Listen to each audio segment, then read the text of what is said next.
We are the force. We are Florida.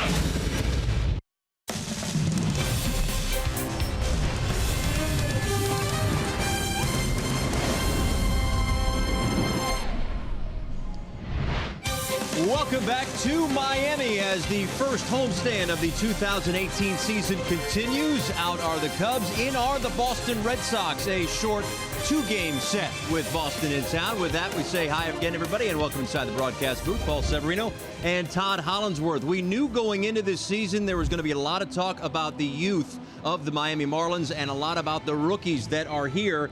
And so far, the rookies have made an impact. Well, the rookies have made an impact. They haven't played like rookies, and I think that's probably what's impressed us the most. We've seen great defense. We've seen big hits right there. You got Brian Anderson, some great defensive play right down the line. Yesterday, huge three-run double going the other way. Great stuff from a lot of these guys. You've got Brinson again, big impact. Wallach, a couple of big, huge base hits yesterday, too. So the impact is undeniable, Paul. 9 rookies so far, but let's make it a round number. Let's make it 10. Trevor Richards is going to be another guy who's going to make his big league debut. He does so tonight against this tough Boston Red Sox team. Well, in a day we talk about the rookies, the 9, we might as well have a big league debut today. The young Mr. Richards gets to make the start. I'm excited for him. He's done everything right. He's earned his way here. He's been the guy that, you know what, nobody really looked at throughout his career and gave him that opportunity. He's earned it. He's here tonight. I'm excited for him. Watch out. He's got a great changeup, everybody. From the independent leagues to the major leagues. We'll see his major league debut tonight and hear from him on the other side of this break. We'll be right back to Miami for the opener of the Red Sox and Marlins after this.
Big league career, what pitches will we see? We asked Trevor in the spring.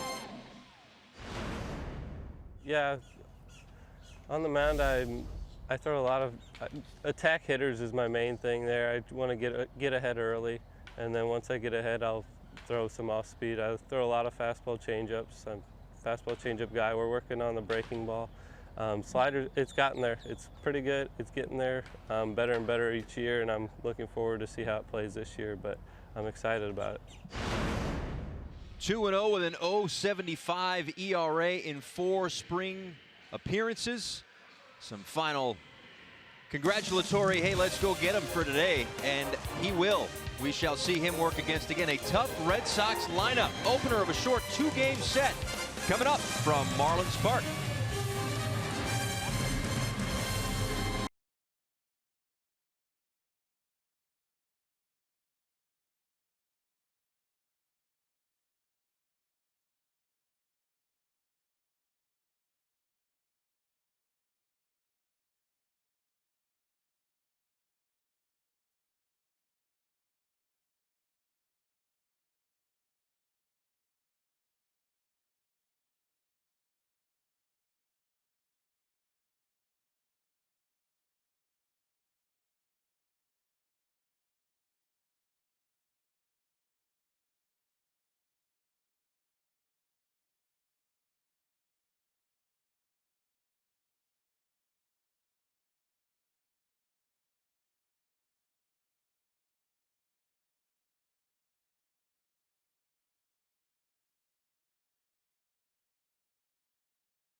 Urania will throw the first pitch of the 2018 campaign, and baseball is back in 2018 as Ian Happ, a deep drive to right field, a leadoff home run for Ian Happ.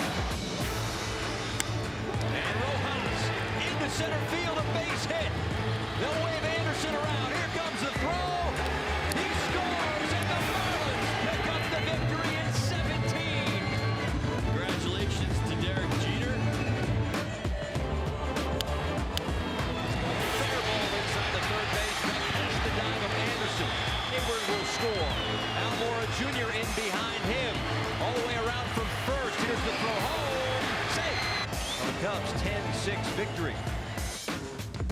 Baez rips one to right field and laying out is Cameron Maven for the catch. An unbelievable grab going back and to his left. Swinging a miss, strike 3. Fairclough finishes off the Chicago Cubs. Dylan Peters picks up his first win of 2018, and the Marlins shut out the Cubs 6-0. And they wrapped up the first series of the season, 2 up and 2 down. So now the Boston Red Sox come to town, and we say hello to Trevor Richards, who is moments away from throwing his first big league pitch, and it's up against a tough Boston Red Sox lineup. Boston Red Sox come here from the Trop. They have actually been in Florida for upwards of 50 days, just about 50 days, 49 in fact, if you want to be exact. That they have been in Florida since pitchers and catchers reported to spring training on the 13th of February. But given the weather up in the Northeast, I don't think anybody's complaining about it. Getting a wake-up call in a couple days. Absolutely, not at all. But as you saw, it will be Mookie Betts to lead things off against Trevor Richards. His numbers in his minor league career, he had again a stellar spring, And now he gets the ball tonight, the first of his major league career, as Betts digs in.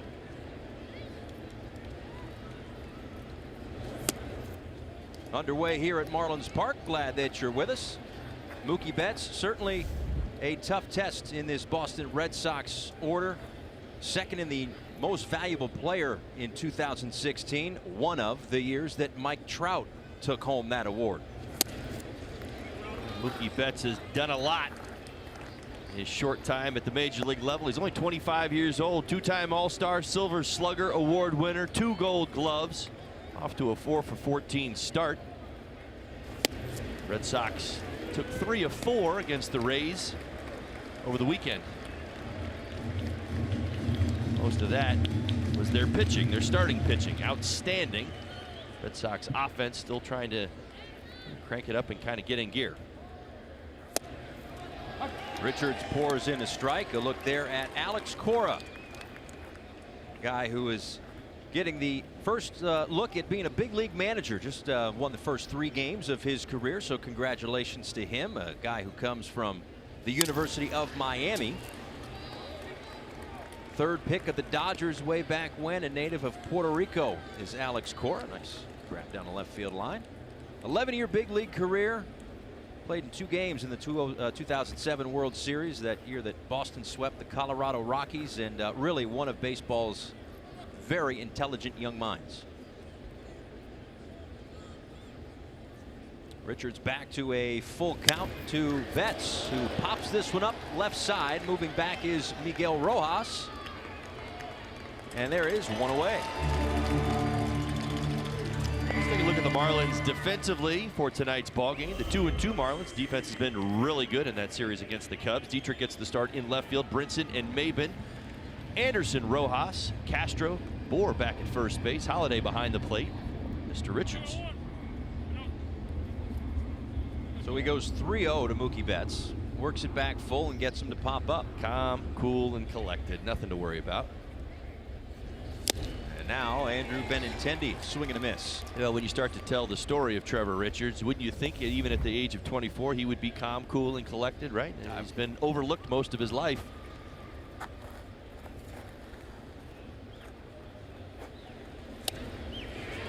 And there it is. By definition, you hear it from some of the scouts that one of his best pitches, that changeup. See the strong grip there, pitch recognition. Not from Benintendi out front.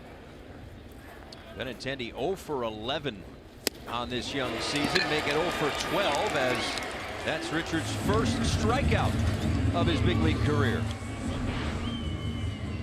We've seen fastball tailing action up underneath the hands after seeing the 83-mile-an-hour changeup. My oh my, that probably looked like 95. Let's give you a little scouting report.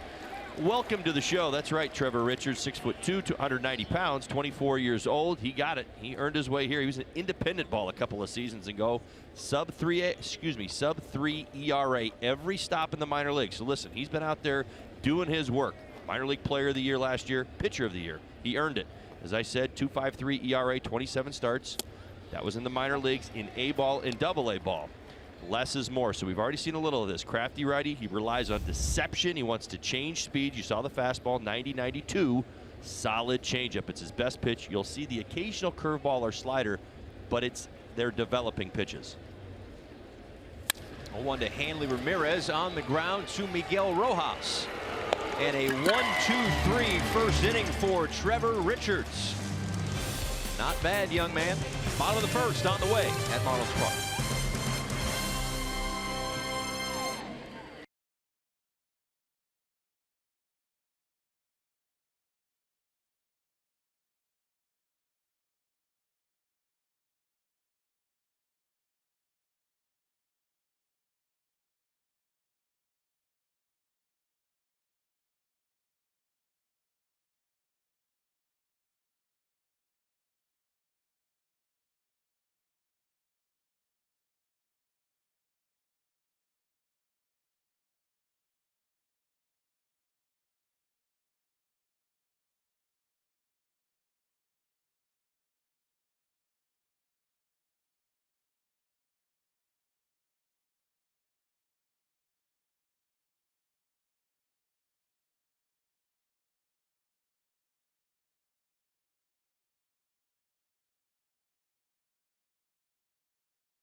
get to see the Marlins step to the plate tonight against Brian Johnson. And all leads off with Lewis Brinson, who had a 4-hit game in that Friday night marathon 17-inning victory. That was the first multi-hit game of his career. He has since added his first Marlins RBI as well, and once again sets the table. If there are any mini changes, Justin Bour moves down to the 5 spot in the order, and Brian Anderson moves up into the cleanup spot. Brian Johnson set to deliver his first pitch, and Brinson taps one back, and we've got ourselves an out.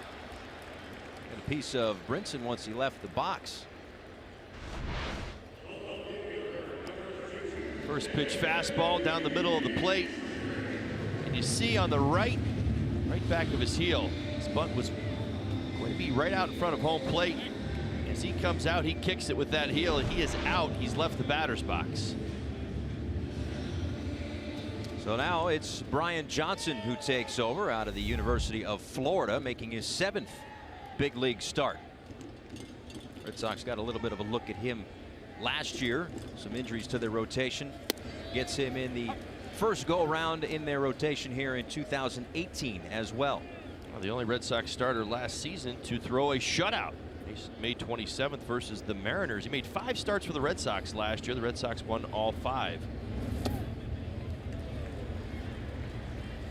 Quickly 0-2 to Derek Dietrich. 6 for 19 on this young season. 3 runs scored, a triple, and to this point the only Marlins home run of the year to go along with 3 RBIs. He's handling the lefties well. 3 for 7. The early going. RBI single against Quintana yesterday.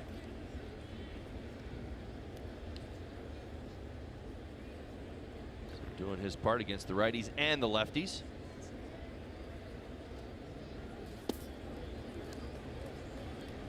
Of course, not every lefty is created equally. I think we know that, including you know, tomorrow's Chris Sale. Get that. But middle of a 3-game stretch here where the Marlins are facing lefties.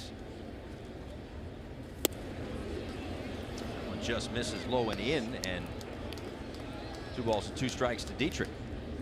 I check that 3-2 to Derek Dietrich with Starlin Castro on deck.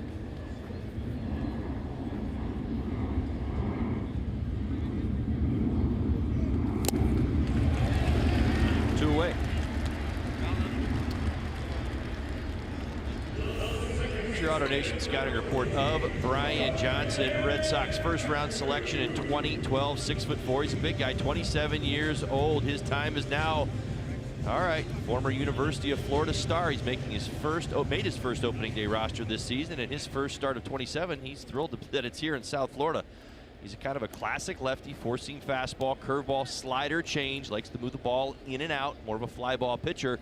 And oh, by the way, grab a bat. That scouting report is out on him. He handled both ways very well at the University of Florida, and rumor has it he's pretty excited to be hitting tonight.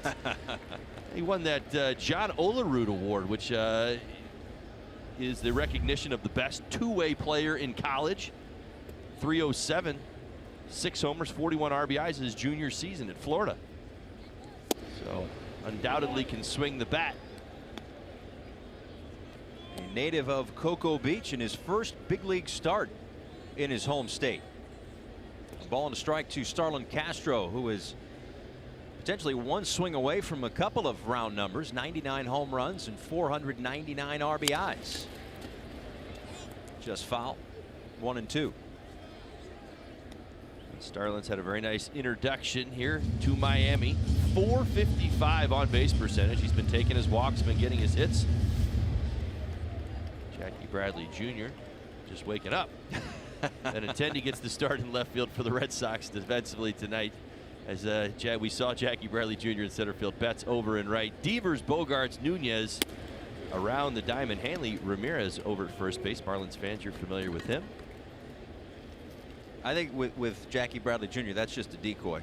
He's just trying to set you up a little bit. Make everybody think he's asleep, because he's going to track balls down like crazy. One of the best defenders out in center field in all of Major League Baseball. That one in the dirt, and the count runs full to Starlin Castro. Well, interestingly enough, as a whole, Red Sox were a slightly below average defensive team last year as far as errors are concerned anyway. Yes, you're right. They've got good athletes out there that can go get the baseball, particularly in the outfield. This season, no errors. So something they wanted to improve upon. That Rays series did not commit an error, 4 games. Starlin Castro riding a 12-game hitting streak here at Marlins Park. 324 career hitter against the Boston Red Sox in his career.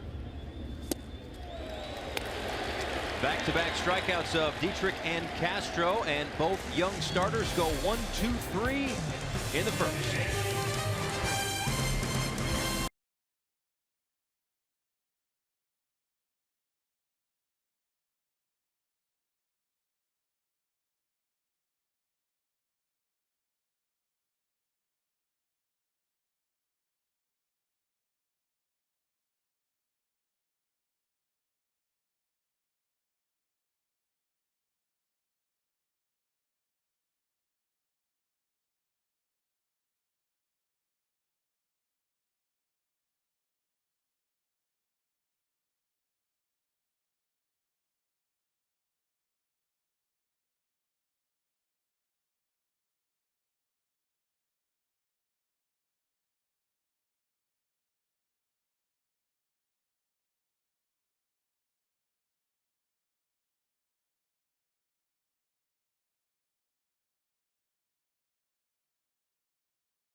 Well, Trevor Richards made it look easy in the first inning. Mookie Betts and then Andrew Benintendi and Hanley Ramirez all retired in front of some family and friends, making his major league debut. 3 up and 3 down. He'll face Rafael Devers, Xander Bogaerts, and Eduardo Nunez. 4, 5, and 6 for the Boston Red Sox, as that one is upstairs. Mom and Dad in attendance, and Harry and Teresa watching, and Terry rather, and Teresa, and I would guess that they are more nervous than he is. That seems to be the case, and I've heard it's because they can't do anything about it. Trevor's the one in control. That's what I've heard. Well, that is true. I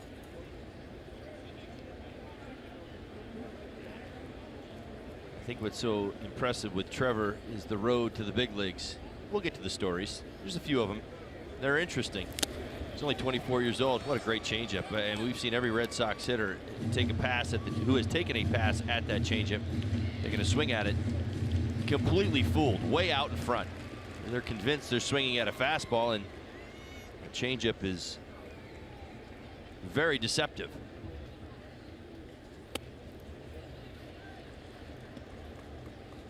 I want to talk with Michael Hill, the president of baseball operations with the Marlins, about this young man, and he called it a major league out pitch.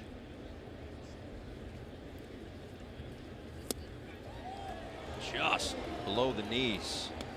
3-2. Michael Hill also complimented the youngster on his poise, his consistency, how steady he is.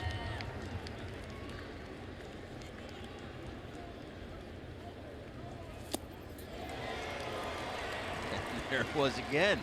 Mom likes it. 1 away. He is not afraid to throw it in any spot, and this is a great sign for Richards. The willingness on a 3-2 pitch to a big league, and I mean big league. This Devers is a big-time talent for the Boston Red Sox.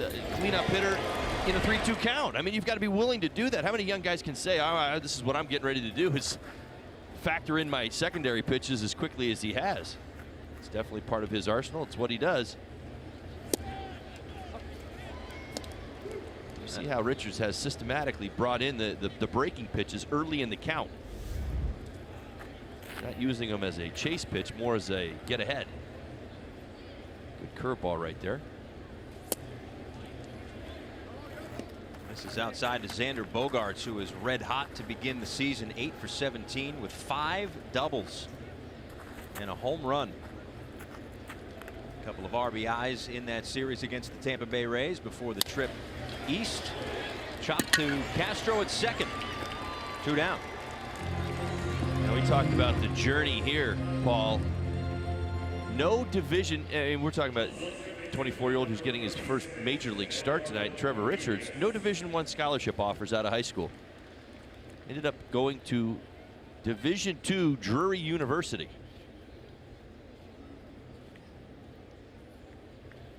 And then he goes undrafted out of there. You know, so it's to be here is something, but again, it's all that in between then and now that's really a telling story with this young man. After college, pitched for the independent Gateway Grizzlies in 2015, about a 40-minute drive from his hometown of Aviston, Illinois.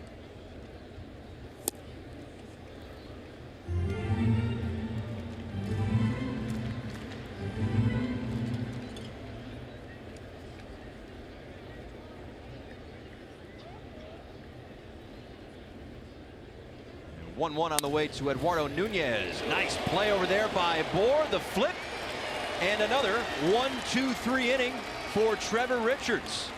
Mom and Dad loving it. So are the Marlins. Through an inning and a half, still scoreless.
In the Blazer, and then Derek Jeter, the CEO, and Jorge Posada, and David Ortiz here. And that gets us to Geico presenting this day in history. It was on this day when David Ortiz collected RBI number 1004 to pass Edgar Martinez for the most by a DH. Of course, now in retirement, those guys can sit a little bit close together. I think in the early part of the 2000s, I don't think those guys were sitting in such close quarters, if one had to guess. They had to keep the friendship a little more secretive. That's right. That's right. Now it's all good. David Ortiz in town with his Boston Red Sox here as Brian Anderson will see a 2-0 pitch and sends this one out to deep right field. This one is back and it is gone. Oh my! A solo home run for Brian Anderson. It's 1-0 Marlins. Big time power from Brian Anderson.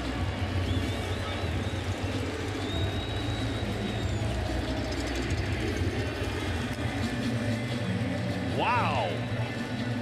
Big Big league home run #1 for Mr. Anderson. Congratulations to him getting you got silent treatment? Yeah.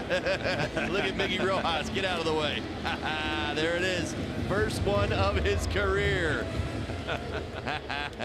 With so many rookies on this team, we better get used to that. You know? There we go. Go give him some love. That is awesome.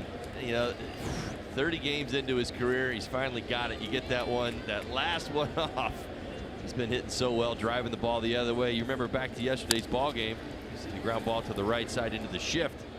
Justin Bohr.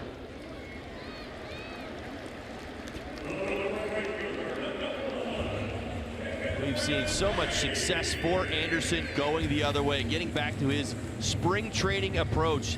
Head down through the ball, driving it to right field. That fastball, good to see. Great swing, great extension. As I was mentioning yesterday's ball game, the big hit of the ball game, bases loaded double in the right center field gap. Now a home run, 384 feet to right. It's big time pop. Got out by a lot. It did. As you said, that's a big league home run right there, and the first of his career. All right, so we got a Marlins fans got the ball, and we know that Craig Minervini is on the case. Let's see what he's going to do with it. A ground ball to short, and Ramirez applies the tag. There are 2 away. Opening week celebrations continue at Marlins Park. Watch as Miami takes on the Boston Red Sox tonight and tomorrow, and the New York Mets April 9th through the 11th. Come out and make some noise during these must-see matchups. Purchase your tickets at marlins.com.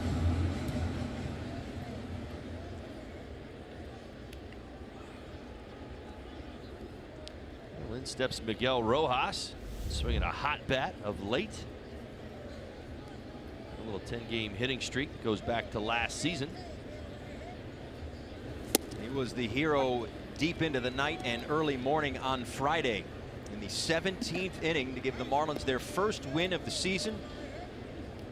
It was his second career walk-off RBI and first career walk-off hit. And as you saw in our pregame show, as this one hooks foul. Nice catch. How about that? Nicely done. Look, there's defense all over the ballpark in these first 5 games. Yeah, well, Perry Hill's in the house. Bone. That's right. He's working with fans now, too. That's exactly right. You don't drop the ball on Perry Hill. No, you do not. With a railing to work with. Nice job.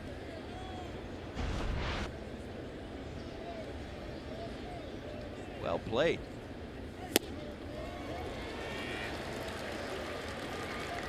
As he strikes out to end the inning, but the home run from Brian Anderson gives the Marlins a 1-0 lead.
has given the Miami Marlins a 1-0 lead. Paul Severino and Todd Hollinsworth back with you up here in the broadcast booth as Trevor Richards goes out for the third inning. We go down to Craig Minervini. Craig. Paul, a big group celebrating this incredible night for the Richards family, led by his parents, Teresa and Terry. Who's more nervous of the two? I am, definitely. Really? Definitely. Why do you think that is? Are you the calm one that's giving Trevor the poise there, Teresa? Not really, no. I'm just sitting here taking it all in, so. His story is unbelievable. Went to college, undrafted, independently, couple of years, and then the Marlins signed him, and less than 2 years later, Terry, he's in the major leagues, and you're watching your son here start. What's it like? It's unbelievable. He's worked hard. He deserves everything he got. A lot of family and friends supporting him. It's been awesome. It's always nerve-wracking to watch your son, I'm sure, pitch. I mean, probably no matter what level. Yeah. But what's different about this one? This is the big show. It's great. It's awesome. Yeah, this is great. The confidence that he had, Terry, to go the route he did is unusual to get to the big leagues this quickly, if you will. I put that in quotes because I know it's been a long road. That definitely is, but if you knew Trevor, there was never any doubt in his mind that he was going to do it. So he's an unbelievable kid, and he's worked hard, and he deserves it. When he got the call, where were you guys, and can you describe what that was like? At work? Did you get a call from him? Yeah, it was a brief call. He couldn't talk. He was being kind of quiet, so I don't know if he wasn't supposed to say much. So it was an exciting moment, though. We had to kind of keep it under wraps for a little bit, so it was a nerve-wracking week, put it that way. Exciting. Exciting week. Now, who's here with you watching tonight? Well, we have our whole family. We have Paige, our daughter, our son, Nick. Another strikeout. Yes! Woo! Go, Trevor! I got about 30 people. Yeah, Anna, Trevor's girlfriend, their family. Boyfriend. I hope you guys make it through this. I think you will. I hope so. Yeah, I think so. Thanks for joining us, Yeah, Teresa, thank Terry. It's a big night. You can only imagine if you're a parent, no matter what level your son plays, but to do it here, big stuff, guys. Back to you. Craig, guys, thank you so much. I mean, that's great. You can just see that raw emotion. Again, they are all kind of living vicariously through him as Christian Vasquez taps that one foul. The best part of this story for me right now in this moment is that Trevor's out on the mound. He's in rhythm and he's focused on what he's doing. He's not nervous any longer. Those butterflies are gone. Now the rest of his family that we're watching, yeah, they'll be nervous for every pitch of the game tonight that he's involved in, and I mean, you can see it in their faces. So happy, so proud. Great to see. Seems like he's got a beautiful, beautiful family and a lot of family support. And listen, they are as important as ever in helping him get here. I mean, you've heard that we've kind of tap dance around the journey, but we've talked about this. Undrafted out of high school, ends up in Division II, goes to Drury, gets his degree from Drury University, Division II, went undrafted after that, got his degree in criminology. So don't go messing around up here. I'll put him on the case. That's right. That's right. Goes to independent ball. He's in the Frontier League. Marlins offered him a job and an opportunity to be part of the organization. I mean, he didn't get a signing bonus. They just basically bought him out of his contract there in independent ball and were able to bring him on board. He's also offered a job for the U.S. Border Patrol. You find that interesting? Well, I mean, with this guy, nothing's over. Nothing's He's too interesting. He's 24 years old already. I think right now he would take this over the Border Patrol for now, at least. He's still 1-2 to Christian Vasquez. A little earlier tomorrow, a 6:10 first pitch. Just a heads up, a short 2-game set between the Marlins and the Red Sox. So Marlins Live is at 5:30 in advance of that 6:10 first pitch. Jose Urena and Chris Sale, a couple of opening day starters, making their second trip to the mound in 2018. 3 strikeouts to this point for Richards. Just a bit low, 2-2. Yeah, he actually decided that if he didn't receive an offer from a big league organization by July of 2016, that he would just say the heck with it hang up the spikes, use the degree that you were talking about in criminology, find a job in law enforcement. And then he started putting out calls and figured out, well, maybe this is the route I'm going to go. And instead, as you mentioned, the Marlins said, we'll give you a shot. No promises were made as to what would happen with him. But he overmatched the Florida State League. He earned a trip to Double-A. At Double-A, his club didn't provide much offense at all, and he thrived. Vasquez gets the first hit of the night against Richards. A one-out base hit to right field. Beerfest returns to the Clevelander at Marlins Park on Saturday, April 14th. Sample more than 20 different domestic and international brews. Tickets start at just $30 when the Marlins take on the Pirates. You're going to get early access to the party at the Clevelander at Marlins Park. Purchase your tickets at marlins.com/beerfest.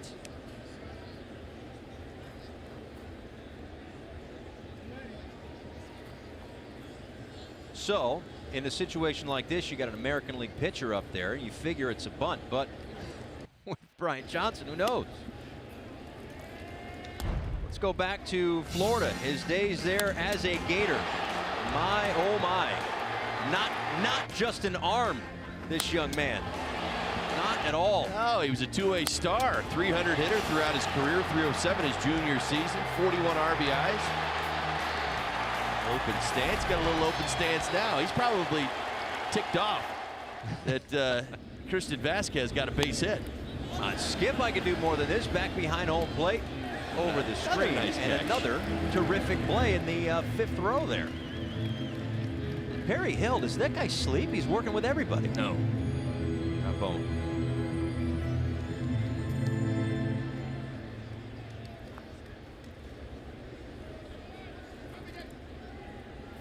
Brian Johnson definitely wants to swing the bat.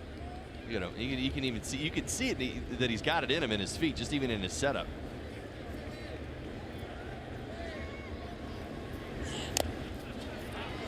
It's interesting. I bet he didn't do much of this at the University of Florida and has not practiced this a lot. Now, as you see, he's already gotten a couple of bats in Philadelphia. He made a start earlier in his career. Well, when you hit 405 with 4 homers and 5 doubles, when you're the weekend starting pitcher taking your club to the College World Series, you want to swing the bat. So we'll have to ask after the game maybe if he fouled those 2 off on purpose just so he had to swing away with 2 strikes.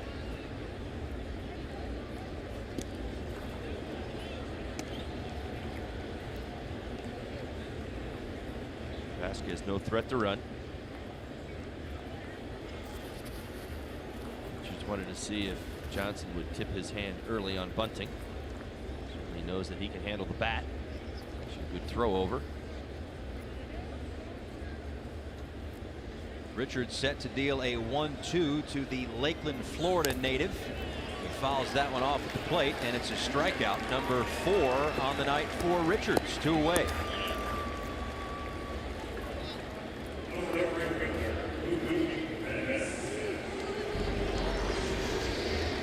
First time through the lineup.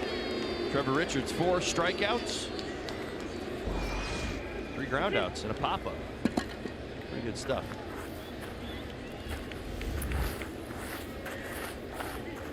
Back to the top of the order, Mookie Betts, who was ahead in the count, 3 balls and no strikes before Richards worked it back full and then got him to pop up to Rojas at short.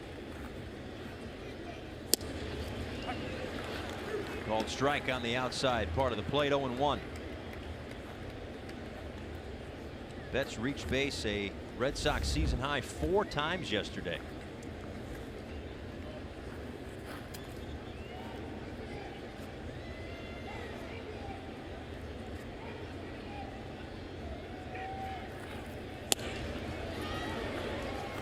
Red Sox come into tonight's ball game 3-1. Took 3 games from the Rays. The last 3 games actually lost opening day to the Rays. Bullpen issues late in that one. The last 3 ball games, all 1-run wins. So their bullpen and their pitching stats are all pretty good. Right now the offense is a little sluggish for the Red Sox. Won 1-0, 3-2, and 2-1. It's definitely been more about the starting pitching in the bullpen than it has been the Red Sox offense rolling right now. Yeah, about those starting pitchers, 2 of their starters threw less than 80 pitches. None of them threw as many as 95. But we'll see what certainly what Brian Johnson has the rest of tonight, but also their opening day starter Chris Sale tomorrow. And again, his second trip to the mound in 2018. Ripped down the left field line, but foul.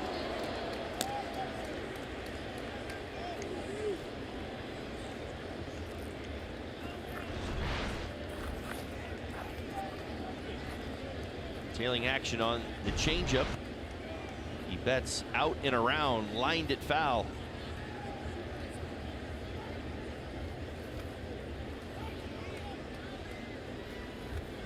Tremendous deception on the changeup as well as late movement.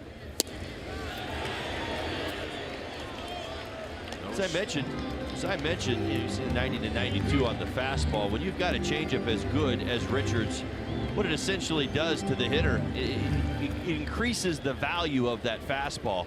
It's actually respected probably in most hitters' eyes at more like 94 to 95 because the changeup is such a pitch that you've got to keep an awareness. He'll throw it in any count, and he has a tremendous amount of confidence in it. Runner is released with the full count and 2 outs, but that one's tapped foul. Causes you to wait just a little bit longer. The old baseball adage is always, you know, the best pitch is strike 1 and get a heavy fastball. But I've heard in recent years, changeup is like the great equalizer, and more guys should be throwing it if they aren't. Well, in the point that should be made in this day and age where we see so much velocity, a really good changeup, these hitters have to prepare themselves even earlier. If you know, we talk about how good they are at hitting at 95 to 99 miles an hour. Base hit for Mookie Betts. Up to second goes Vasquez. 2 on and 2 out for the Red Sox in inning number 3. First runner in scoring position for the Red Sox. Mookie Betts starting to put better and better at bats together. Lines a single to left.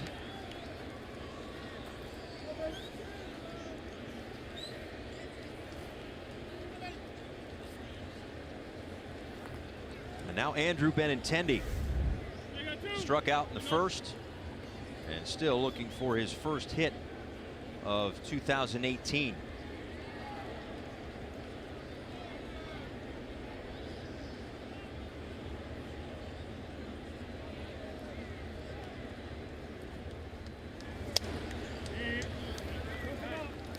Fastball outside, and Holiday goes out to talk with Richards. Would you talk about all the velocity in the game nowadays and how that changeup now is coming a little bit more into play? It's an impressive pitch if you've got one. He's got a plus changeup. I think if you were to rate his pitches, it would be clearly the one at the top. And we're seeing him for the first time at the major league level. Poise, composure, he's passing all the tests. Depth on the changeup, very good. A lot of swing and misses first time through the lineup. So the shift on Benintendi. Anderson not straying too far from third to just give that free 90 feet to Vasquez. 2 balls and no strikes. You also have a left-handed hitter in the box. Marlins feel like they've got this situation under control.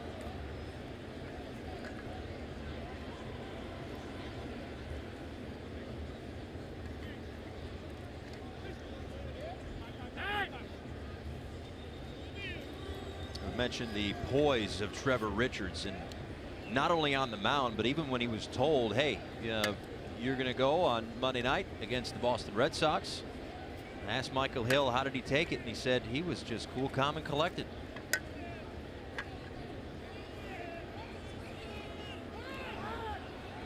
A check on Vasquez, but he's back.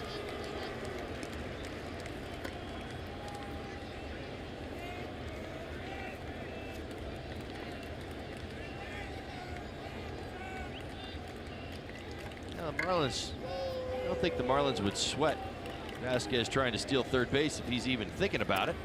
And with the shift, Anderson can certainly get to third base and a clear shot for Holiday.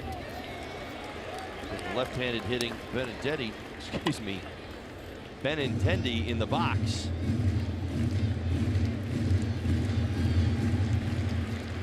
Finished second in the Rookie of the Year last year, and in many seasons he may have walked away with that award if not for that big slugger in the Bronx and Aaron Judge.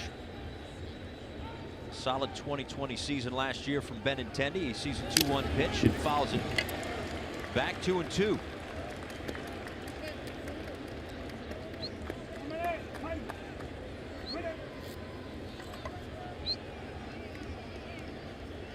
Former first-round pick Benintendi, 7th overall by the Red Sox in 2015.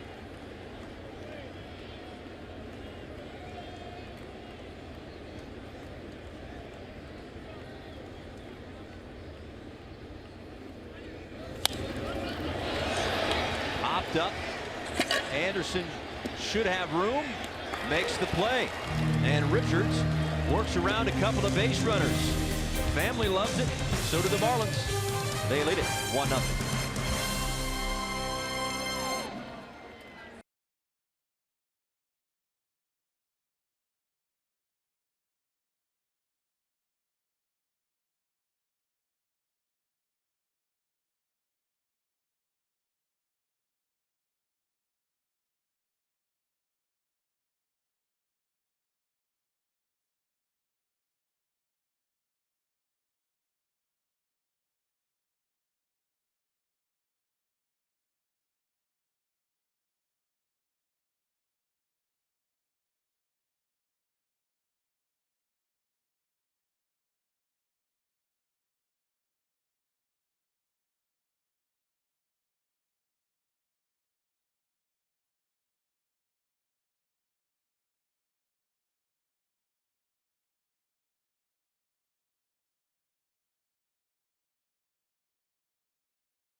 Let's check in with Craig Minervini. All right, thank you very much, Paul. Well, here's Jeff from Coral Springs, who he had a souvenir, but no longer. Yep, gave it up. Yep, decided to get a signed bat for it. So he caught the ball that Brian Anderson hit, obviously his first major league homer. How long did you have the baseball? Because they were here pretty quickly. I'd say maybe 10-15 minutes, and they came and swooped it up. What was the offer? I got a signed baseball bat, so meet him after the game. Easy decision? Oh, yeah, definitely. Get something signed, give it back to him. So this is a nice seat to watch a game. What's your take from this right field spot? It's our second time actually out to the game. First time sitting out here. It's beautiful, beautiful park. Now you're in Orlando, but you're down here. You're a Marlins fan. Yeah, I came down. I've lived here my whole life. Came down here for Easter to see the family, and just decided to come to a game before I head out tomorrow. So having fun watching the Marlins here? I love it. We're gonna do something big this year. All right, good, Jeff, and good luck with that signed bat. Yes, you get to meet him too? Yeah, we will. Yeah, I said we're gonna meet him after the game. So nice job. I appreciate it. There's Jeff from Coral Springs. Do you go to UCF? No, graduated recently. Just lives up there. All right, good to hear. Jeff from Big Marlins fan.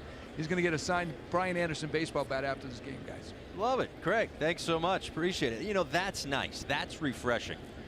Oftentimes, hopefully it's not that often, but there's a couple of times when it's the fan, doesn't matter what's being offered, they just refuse to give it back, or they try to get somebody to overpay for something. It just doesn't make any sense. I don't get it. But good on Jeff. Very nice. Brian Anderson will certainly be thrilled to meet him after the game and thrilled to get his first career home run ball. Ryan Holiday grounds out to the left side. One out here in the bottom of the third. Yeah, very nice young man. Gets an autographed bat. Gets to meet BA. Right, very nice young man. Very respectful. Off to a hot start. Trevor Richards takes a called strike on the outside part of the plate, his first major league at bat in his big league debut. I'm sure you've got a whole shrine, not that you built, maybe the wife built it, I don't know, but where's your first big league home run? Ball. I don't know. I don't even know.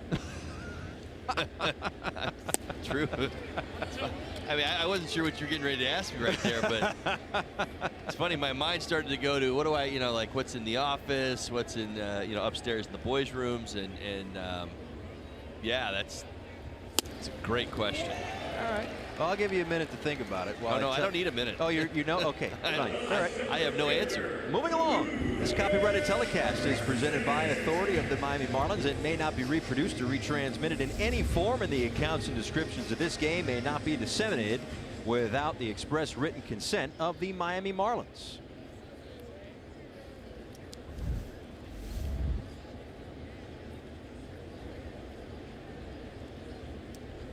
Back to the top of the lineup. Big curveball from Johnson to Lewis Brinson, who bunted in the first inning right in front of home plate, but the ball bounced up, got him in the back foot.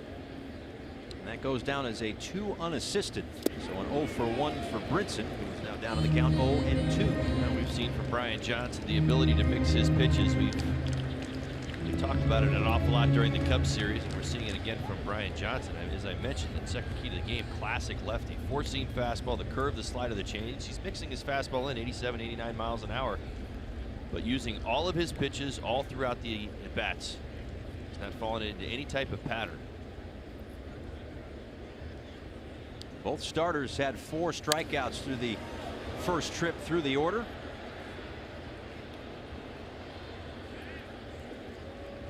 Johnson is a strike away from his 5th strikeout, but you know that Lewis Brinson's going to put a battle on. Well, that's what we've seen.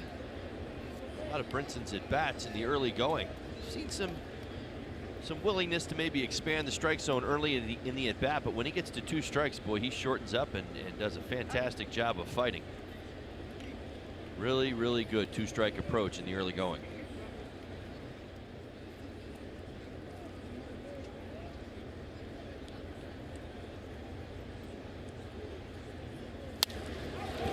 The other way, a base hit for Lewis Brinson. Just sticks the bat out there, pokes it into right field for a 2-out base hit. Second hit of the ball game for the Marlins. Love it when they pay it off, right? Throw a couple accolades out there, give them some love, tell them how good they are with 2 strikes, and they back you up with a great approach. Thinking the other way, going the other way. 0-2, dumps it down the right field line, keep this inning moving. That pitch 6-7 inches off the outside corner. Good plate coverage for Brinson. Good idea going the other way. Extending his arms to get on base for Derek Dietrich, who takes ball 1. Dietrich struck out in the first. Still hitting .300 on the young season. 6 for his first 20.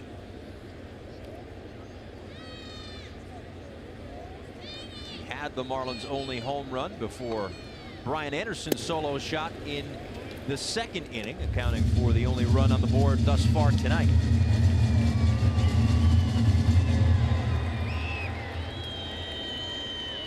Solid spring for Dietrich. Carried that over into the first 4+ games of the regular season.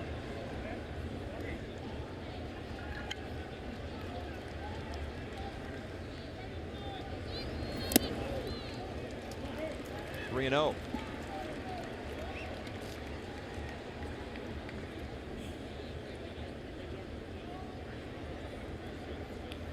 With Starlin Castro on deck.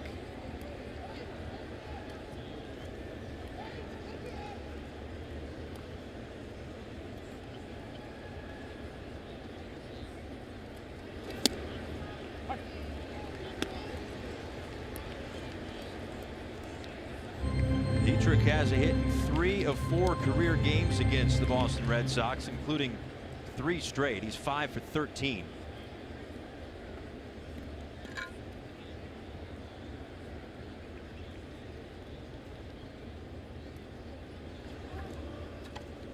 Soft toss over to keep Brinson honest at first.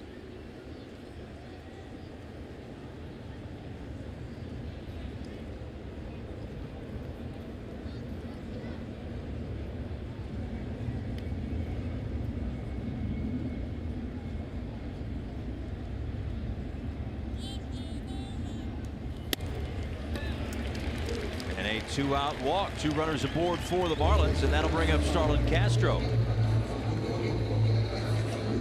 The first walk issued by Brian Johnson in this ball game.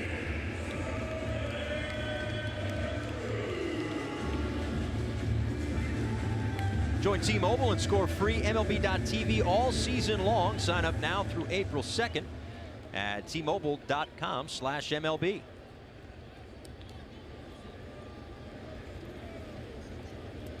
Nice bat by Dietrich, sets up Marlins' hottest hitters, and Starlin Castro, strikeout victim, his first at bat. Very happy on that 3-2 pitch after a curveball. Bender upstairs 1-0. So we've had Brian Anderson's first career home run, and a chance for another milestone tonight as Starlin Castro is 1 homer away from an even 100. He's also got RBI number 500 sitting at second base in the person of Lewis Brinson.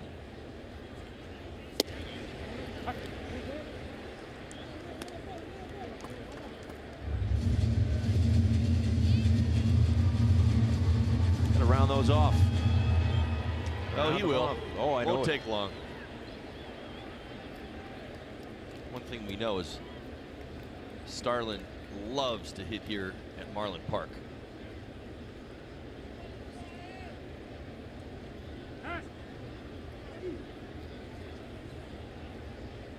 Got a 12-game hit streak here, hitting .360.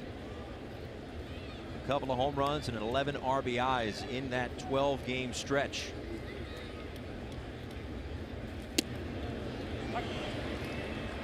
Big breaking ball catches the outside corner, and it's 1-2.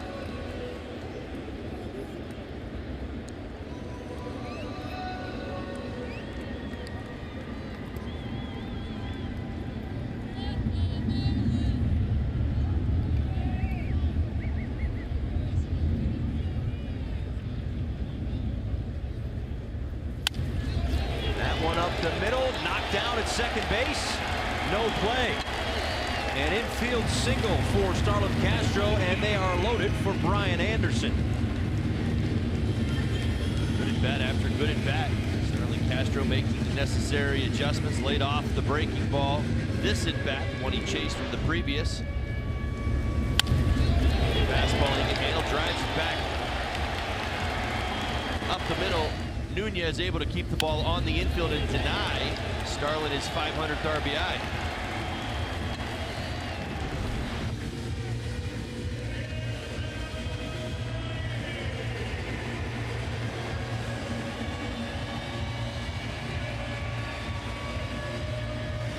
Last time we saw Brian Anderson, he connected on his first big league home run, going to the opposite field for the dinger. Well, he stays hot. Yesterday was a big one as well. Same situation. Bases loaded, 2 outs. Some people think that's tired. I still love that. I still think it's hilarious. And then our buddy Jeff, who gave him back the ball in exchange for a signed bat. Ground the ball to short. They go the short way, hustling down to second base with Starlin Castro. And out by a hair, says second base umpire Ron Culpa. See if Don Mattingly wants to wait a minute or not. He says, move it along. So we will. 1-0 through 3.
A 1-0 Marlins lead. A home run from Brian Anderson, his first big league homer.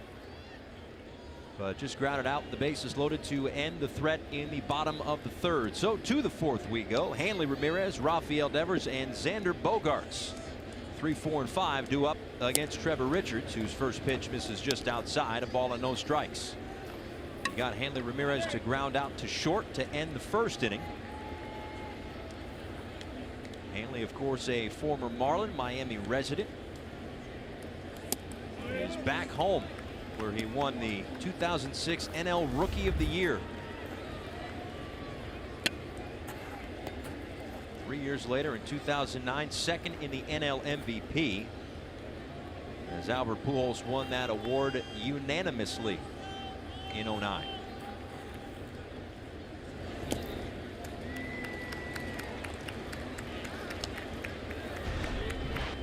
Certainly made a name for himself here with the Marlins. 7 years here and still pretty high up on the leaderboard in terms of games, average, hits, homers, RBIs, and stolen bases. Still second, in fact, in 3 of those categories.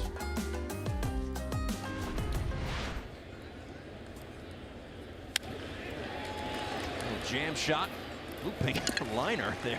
Castro able to track that one down. That knuckled on him or what, but there's one out. Marlins will take it. Certainly will Trevor Richards. 3-0 pitch. Hanley Ramirez swinging. Jam shot to the second baseman.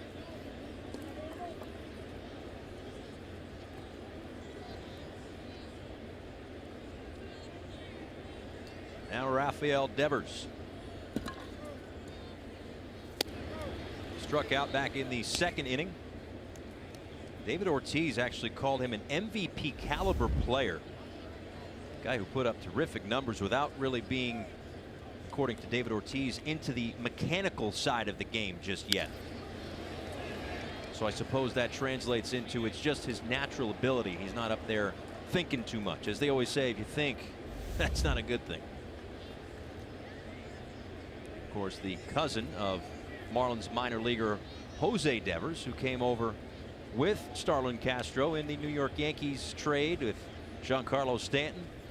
Guzman coming over as well. The younger Devers, just 18 years old, by the way. And this young man is, in baseball terminology, a baby. 21 years old. Yes. Devers' impressive run in 2017, 58 games, 10 homers, 30 RBIs. It certainly fueled the accolades from David Ortiz. Catches the outside corner, says home plate umpire Jerry Meals.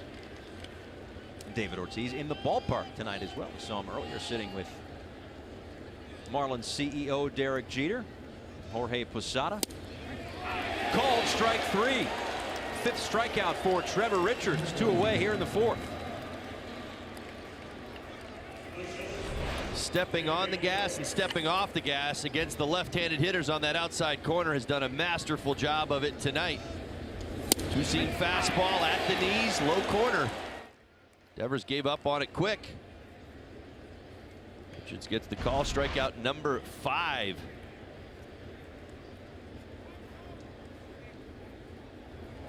Tons of family and friends in town to watch his major league debut. He has been sharp through the first 3 2/3 as he delivers to Xander Bogaerts.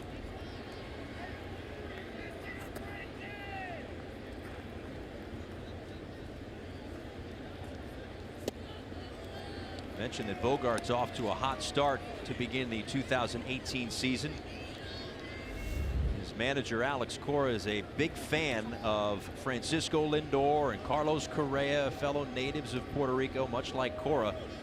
But he said of Bogaerts that he was in the conversation the last few years. All of a sudden last year he wasn't in the conversation. Cora told him, I know you can be like those guys. You can be elite. It's just a matter of keep working, keep listening, and you'll be fine. And I know the fortunately for the Marlins only have to see him 4 times. I kind of feel for the rest of the American League East. Got to see this guy 19 times 4. You're better with the math than I am. I'll just call it a lot of times. Well, I think what you're getting at here, Paul, is that, you know, maybe you're attributing the hot start to the fact that maybe his manager lit a little fire under him a little bit. Maybe. I like that. He's a young player. He's done a lot of things. He's an all-star, 2016 all-star, a couple of silver sluggers. Down offensive year last season. 5 strikeouts for Richards. This one tapped up the third base line. They're going to see if this one's going to take a left turn off the grass. Let's see. Still going. Base hit.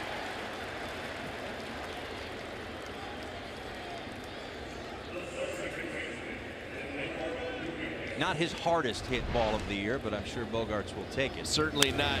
Couldn't help but think of Juan Pierre here. My good friend and former teammate would approve. You know, bunts inside the cut of the grass and the line. I'd always tell you he wanted to know that that ball was going to tip to the right, not tip to the left. And Hanley Ramirez, or excuse me, Bogaerts just found out that the ball is definitely going to stay inside the line. Stayed straight almost the entire time. Just ran out of gas when it caught the lip of the grass. If it had a little bit more juice behind it, maybe it takes a little push off the edge. Turn. Yeah, exactly. And now it's Eduardo Nunez, who tapped, rather grounded out to first base in his first trip to the plate.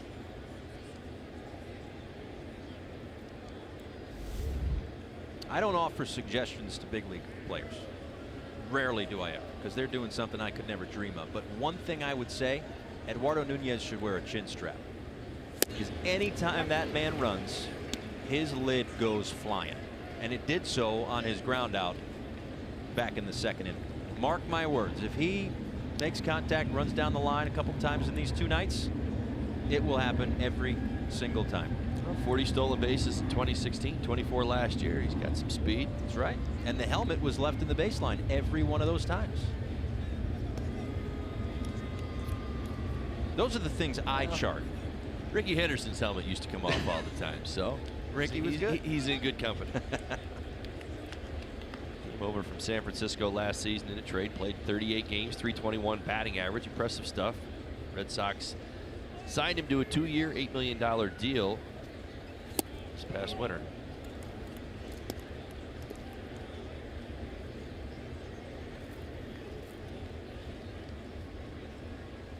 Yeah, it was an impressive run with the Red Sox. Hit for power as well. 8 homers, 27 RBIs.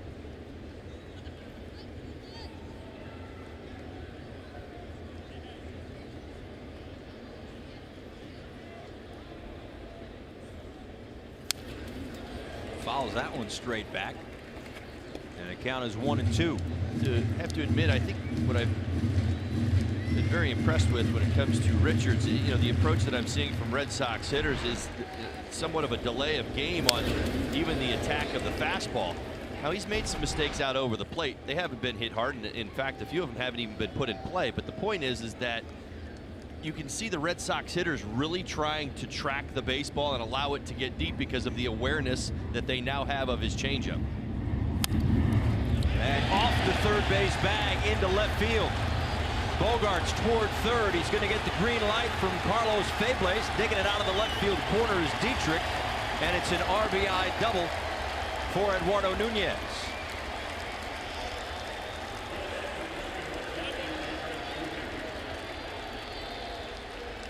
Speaking of the changeup, Nunez kept his hands back just enough.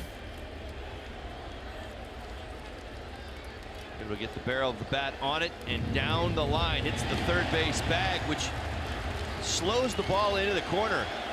Dietrich still has to pursue it all the way to the wall. Probably bought Bogaerts a few extra steps around third base. Second double of the season for Nunez ties things up, and that'll bring up Jackie Bradley Jr. A throw down to second. But Nunez is back.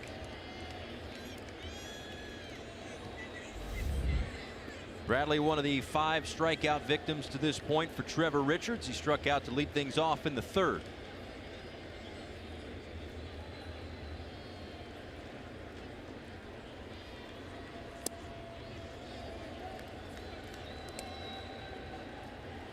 Got his first hit, his first stolen base of the season yesterday.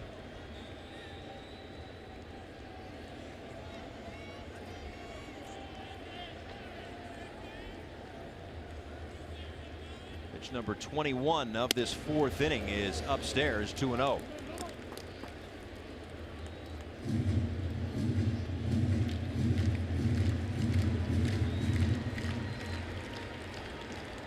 Richards set the Red Sox down 1-2-3 in the first and in the second. Worked around a couple of base runners in the third and has surrendered his first run here in the fourth. Ball 3.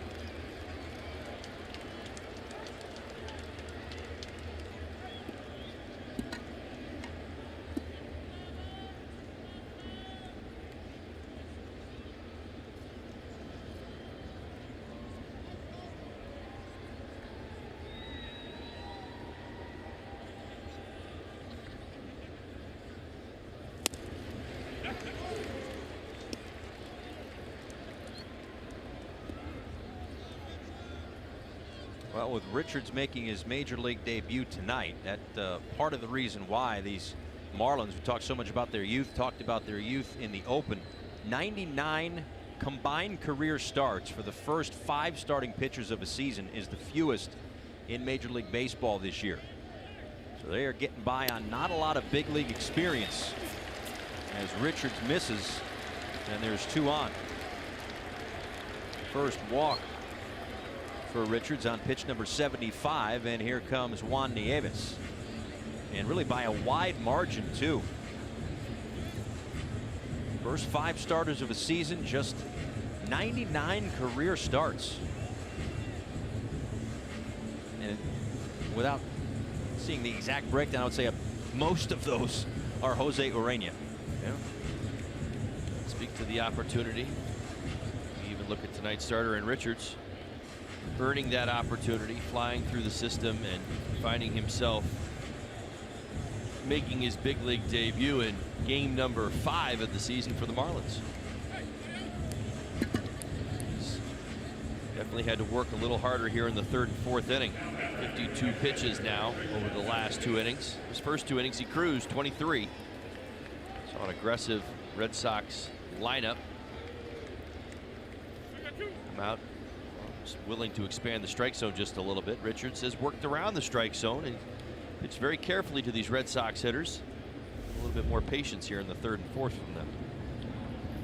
A single for Vasquez in the 3rd. He bats with 2 on and 2 out in the 4th, and rips one off the glove of Brian Anderson and into left field.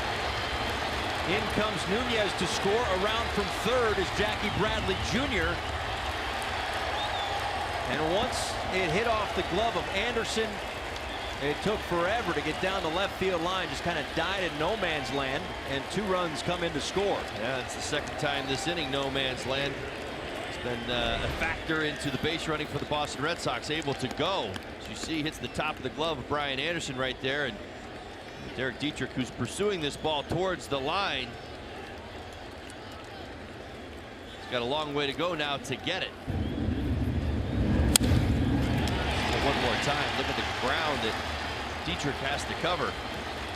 It's going to help Jackie Bradley Jr. on his way around for first base.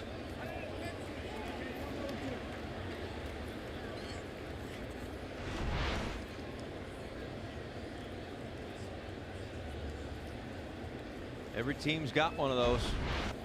Those celebrations back to the dugout after a big hit. Apparently that's what the Red Sox are sending out there to begin the season. 2-run double for Christian Vasquez has given the batter, Brian Johnson, and of course tonight's starting pitcher, a 2-run lead to work with. But a guy who can handle the bat in his own right. Looking for more against Trevor Richards, who is 1 strike away from ending this 4th inning. He struck him out back in the 3rd inning. Misses outside here in the 4th.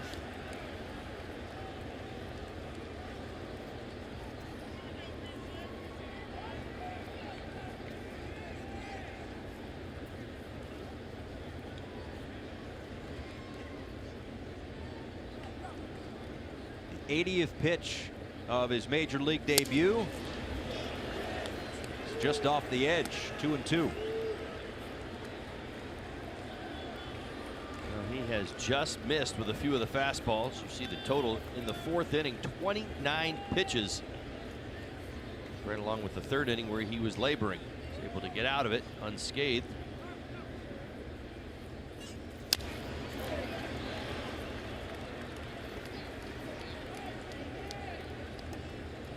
If you were following the Marlins throughout the spring, there was Urania, there was Straley. Those, of course, before the Straley injury, those were the 2 sure things in the rotation for the Miami Marlins. And then it was a number of guys. I think at one point it seemed like there were 12 different guys that were options for spots 3, 4, and 5. Richards was always in that mix. Injuries and setbacks. Setbacks to those injuries in the second half of spring, and a 17-inning game created the opportunity for him to start tonight. He's through 4 innings.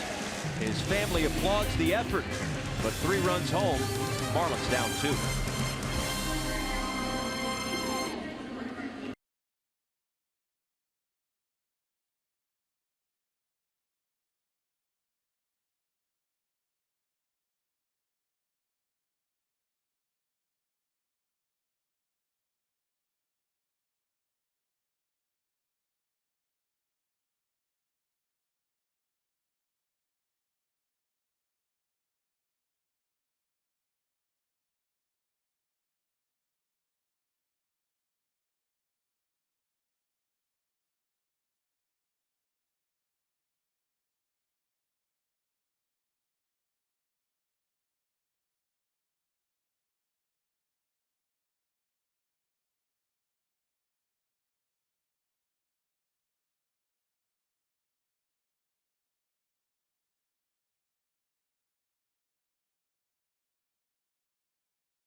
West, transparency, low fares, nothing to hide.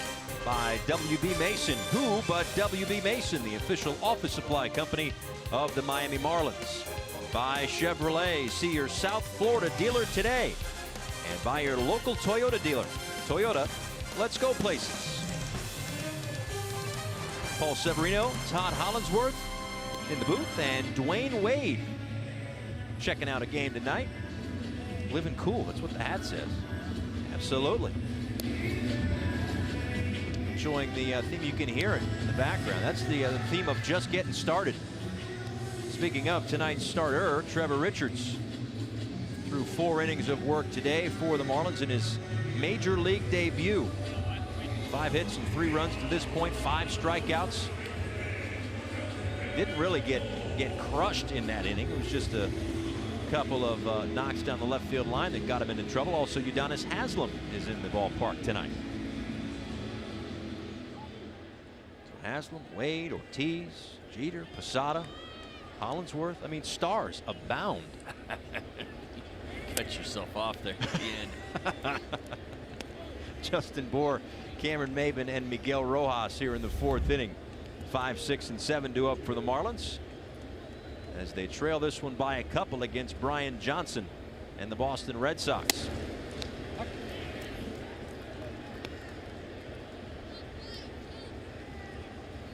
Sox going with the shift against Justin Bohr. He hit into that shift back in the 2nd inning. Moments after Brian Anderson's first big league home run. Bohr's got a hit in 3 straight games against Boston, 4 for 12 with an RBI against the Red Sox. The 1-2. Check down to third, and Ed Hickok says no swing, 2-2. Justin Bour did a very nice job against the lefties last season. 6 homers, 21 RBIs. Did a very good job putting those questions to rest. Kind of lingered around at the beginning of the season. Was Justin Bour going to be able to play every day, handle the lefties? He proved that he could. And he goes against the shift, a base hit into left field. Utilizing a wide open left side for his first hit of the night. And now hitting 4 straight against Boston. Great piece of hitting. Fastball up, away. Keep the hands in, drive it the other way. Completely aware of what that shift was doing.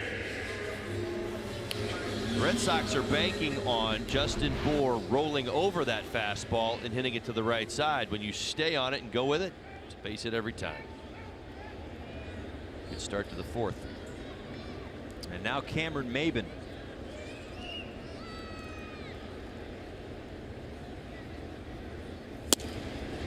Now this question is not solely directed at Justin Bour. It's just to you for a general sense. We've seen so many guys that these lefties that are shifted against, and all these people say, well, just go the other way. It's not that easy, is it? It is not. But it's a mindset, and it's a willingness. It's something that you practice, and it's something that you prepare for. Now, at one point, Justin Bour had a different approach with his swing that would have warranted this, that type of shift. Now in today's game, you recognize the teams that are willing to do it and how you can counter that overshift. See it with guys trying to bunt sometimes, keep those hands inside the baseball, go the other way. There's a variety of ways to do it, but you've got to be comfortable doing it. And if you don't practice it, you probably won't be very good at it. I mean, a lot of times what you see, especially on the overshift with lefties, they'll try to go the other way and they haven't practiced it a whole lot, or they'll get a pitch they can't handle and they'll pop it up to the left side. Up the middle and past the dive of Nunez. A base hit for Cameron Maben. And the Marlins are in business here in the 4th. The counter punch has been a big one for the Marlins through 5 games of the season. Remember back to the Cubs series, there was a lot of counter punching from the Marlins. Cubs would jump out in front, back the Marlins would come. Hanging curveball out across the plate. Cameron Maben does a nice job, front foot down, drives it back through the box off Nunez's glove. Justin Bour unable to take advantage. Ball still had enough velocity getting out to Jackie Bradley Jr. in center field. Stayed at second base. Miguel Rojas, prior to the strikeout in the 2nd inning, 6 for his last 12 in interleague play. Mentioned his first time up, a 10-game hitting streak. That one gets away from Vasquez as Bour stumbled in between 2nd and 3rd and has to hustle back. Good read by Justin Bour. He was anticipating a ball in the dirt. Got a good secondary lead and got off, but Vasquez able to keep the ball relatively close to home. Getting back to Miguel Rojas just for a second. Date back to last year, he was so good in September, and it's been a carryover effect. I tell it all the time. For a lot of hitters, you get to the end of September and then you've got the offseason. Everybody thinks it's like this reset. It really isn't for a lot of hitters. You can take what you did in September and carry it over. Out toward right field, back a few steps is Betts to make the catch. 1 out in the 4th.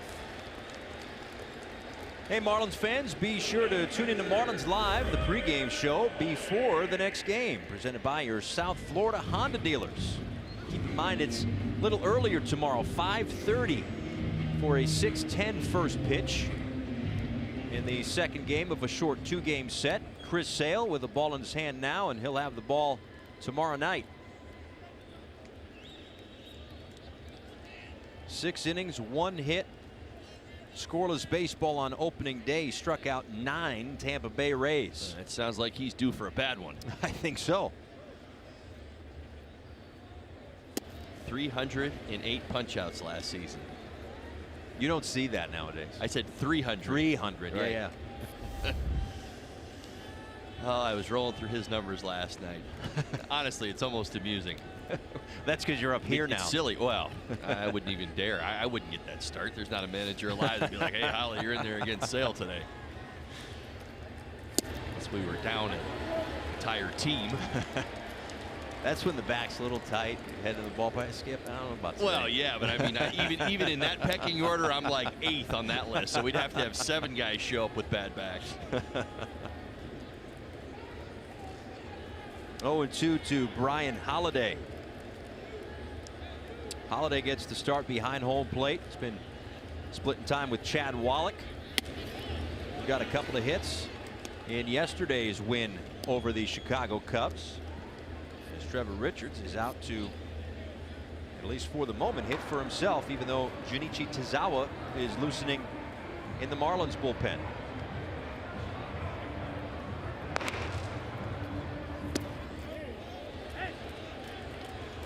Swing from Holiday. So again, Holiday and Chad Wallach splitting time behind home plate in these first 5 games. As Wallach may see action here, depending on how these next few moments go with Trevor Richards. Tomas Calise also on the roster as a catcher. 3 catchers, none of which JT Realmuto. There is an update on his status. First, the 2-2 to Holiday. Ground ball to second.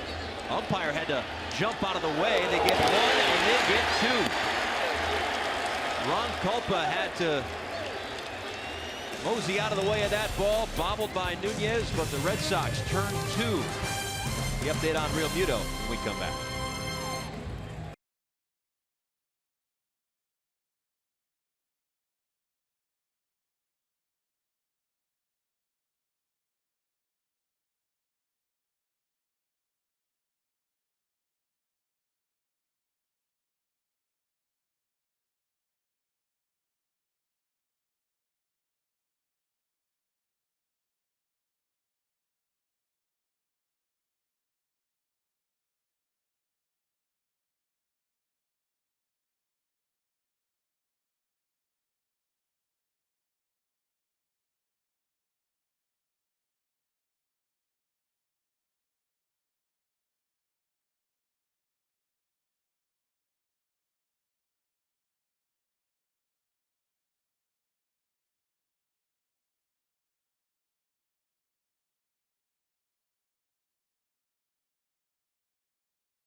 Four strikes. First 2 innings were 1-2-3. Ran into a little bit of trouble, but stranded a couple of runners in the 3rd. But 3 runs came across in the 4th. But back out there for the 5th. 82 pitches under his belt. 5 strikeouts. Top of the order due up for the Red Sox. Mookie Betts, Andrew Benintendi, and Hanley Ramirez against Richards, who makes his major league debut tonight. A strike to Mookie Betts.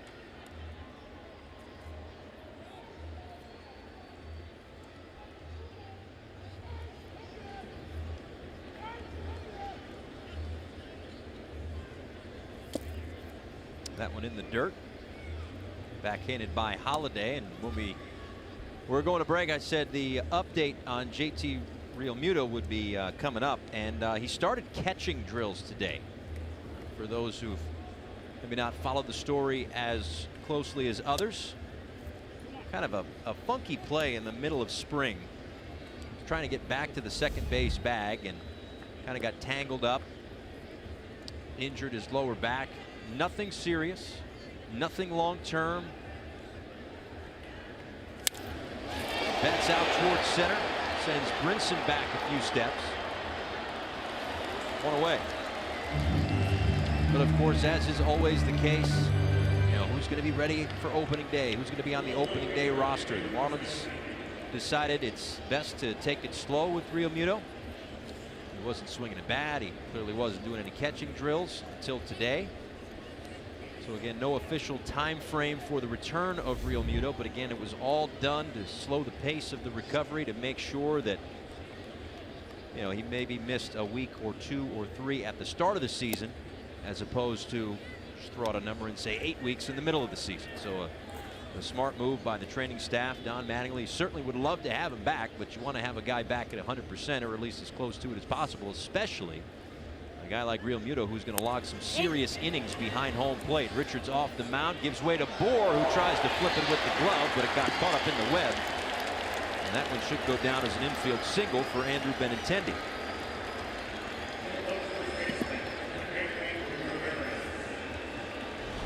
Now, much like the base hit on the third base line, it's a bit of no man's land. So is this check swing to the right side. Once it gets by Richards, he's really got no shot, because all of Justin Bohr's momentum is taking him towards home plate, and it becomes a backhand flip with a pretty good runner in Benintendi coming down the line. So it becomes a really tough play, as you see. Almost no chance, almost had to eat it.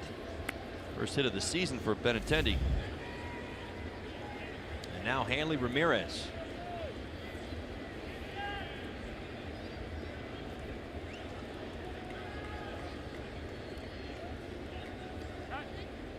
Not that that's an easy play for a first baseman at all, but is it a little bit easier for a lefty throwing first baseman, because the glove's on the right hand and it's more of an underhand flip? Not when you consider the hitter, the left-handed hitter, the power, where you're playing him defensively. He was deep at first base. He's got a charge. You know, really the play is this: Richard gets the ball and he's either flipping to the first baseman, who knows he can't get it, or he's fielding the ball and taking it himself to the bag. That's really the only two plays you have on a slow roller like that. Once it got past Richards, I think just about everybody in the building knew it was going to be a base hit.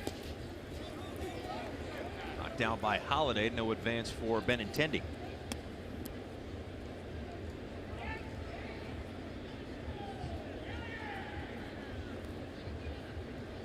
I mean, when you have all of your momentum coming forward, very hard to obviously stop and get a flip off behind you.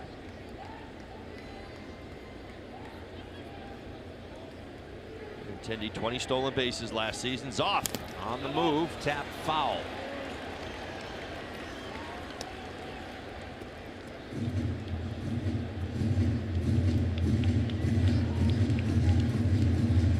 A moment ago, you saw that 291 career average for Hanley Ramirez.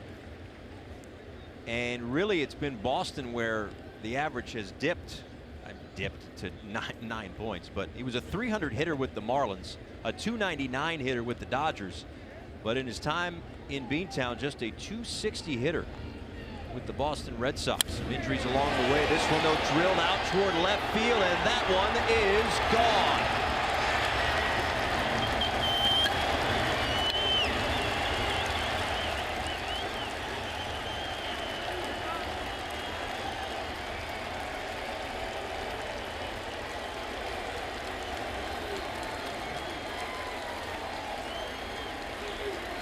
First home run from Hanley Ramirez as a visitor to Marlins Park.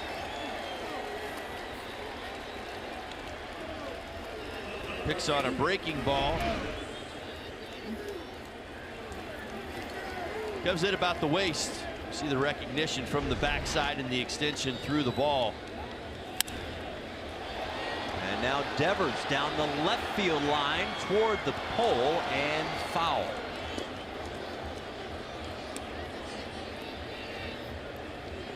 Ramirez hit 148 home runs as a member of the Marlins. That's home run number 73 with the Red Sox and his first in 2018. Down on time again, a breaking ball and a curveball down the middle of the plate. Comes in just above the belt, redirected over the left field wall.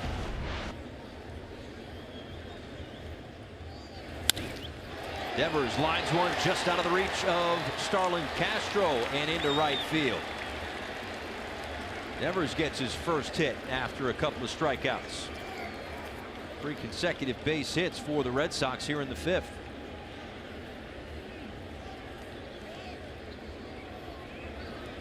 It's following a similar pattern that we saw in the 4th inning.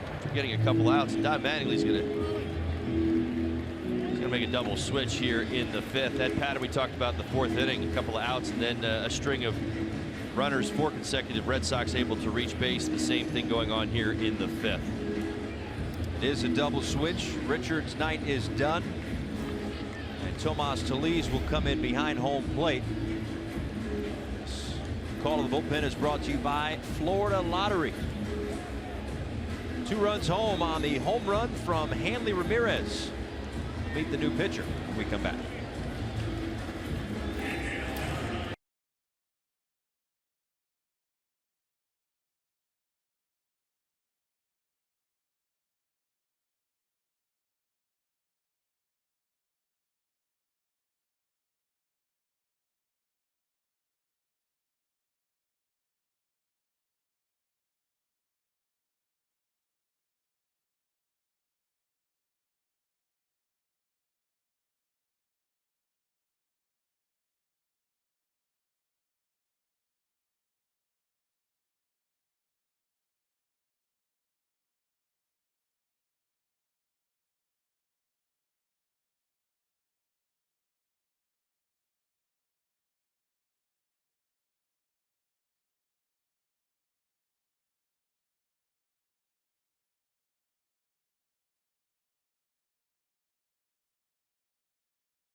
Cash scratch-offs from the Florida Lottery, celebrating 30 years of winning with their biggest scratch-off top prize ever, $15 million. The Florida Lottery, it's your ticket. Claim it. Must be 18 or older to play. Play responsibly. 4 1/3, 7 hits for Trevor Richards. With the double switch, Tomas Tellez in for Brian Holiday behind home plate. Tellez goes into the number 9 spot, and he will lead off the bottom of the 5th inning. Junichi Tazawa, his 3rd appearance of this season, will come into pitch with Rafael Devers over at first base.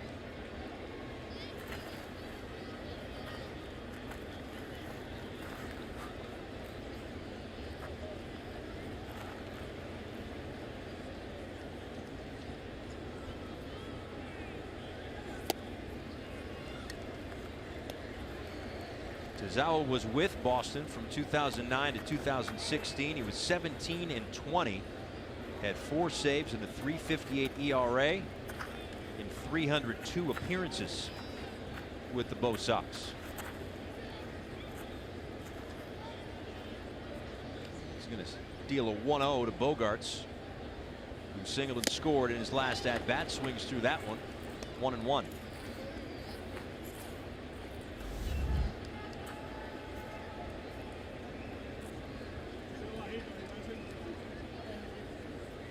For Richards, that first time through the order, great stuff.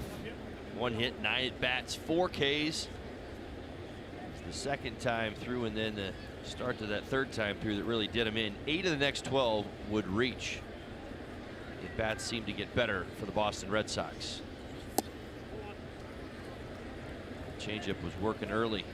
Great deception, downward movement. He's mentioned it himself, really talking about the secondary pitches, the other ones, not the great changeup, really talking about the slider and the curveball. If he can develop one of those and really put it into a position where it's a reliable secondary pitch, I think it's only going to help his fastball.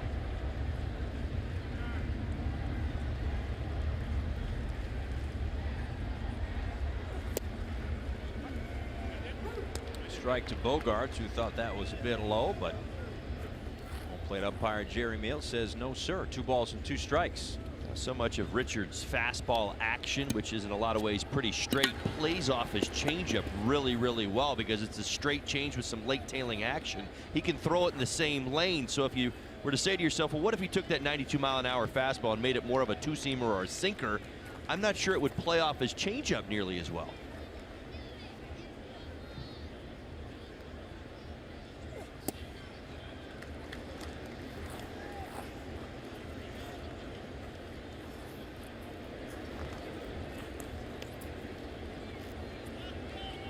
But all in all, a guy in Trevor Richards, who at one point in this offseason was the number 3 prospect in the Marlins system, according to Baseball America. Of course, an influx of youngsters. Swing and a miss, throw down to second, and out. A strike him out, throw him out, double play. So Tozawa, who stranded all 16 inherited runners in 2017, strands one here in a way with the caught stealing to end things.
Join Chris Carter, Nick Wright, and Jenna Wolf for the best morning sports show on television. First things first, weekdays on FS1 and streaming live on Fox Sports Go. Your morning routine with a little cafecito just got a whole lot more fun.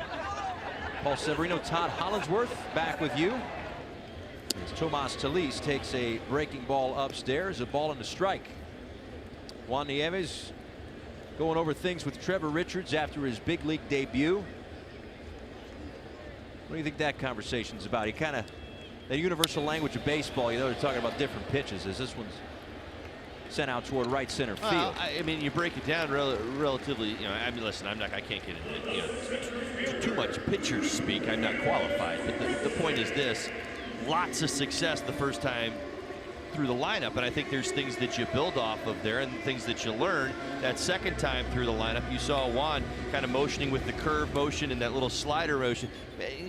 I'm guessing it's probably along the same lines. It's, you know, that secondary pitch that can play up here at the major league level, or incorporating it you know, maybe in a different way, so that you give the hitter something else to think about. But we looked at what the Boston Red Sox at bats were that second time through the lineup, and there was like, all right, if we see the changeup, don't swing at it. And almost like, all right, we're going to force him to throw his fastball in the zone. Low chop picked up there by Devers. And Brinson's retired. 2 away.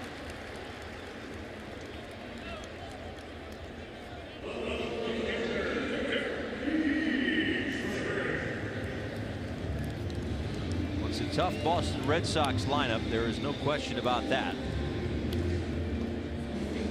Opening up for 5 runs tonight, and that's an outburst compared to what they did against the Tampa Bay Rays. They lost 6-4 on opening day, and then they beat the Rays 1-0, 3-2, and 2-1. So not only tight 1-run wins, but also low scoring affairs. First time since 1941 that each of the Red Sox first 3 wins of the season were by a single run.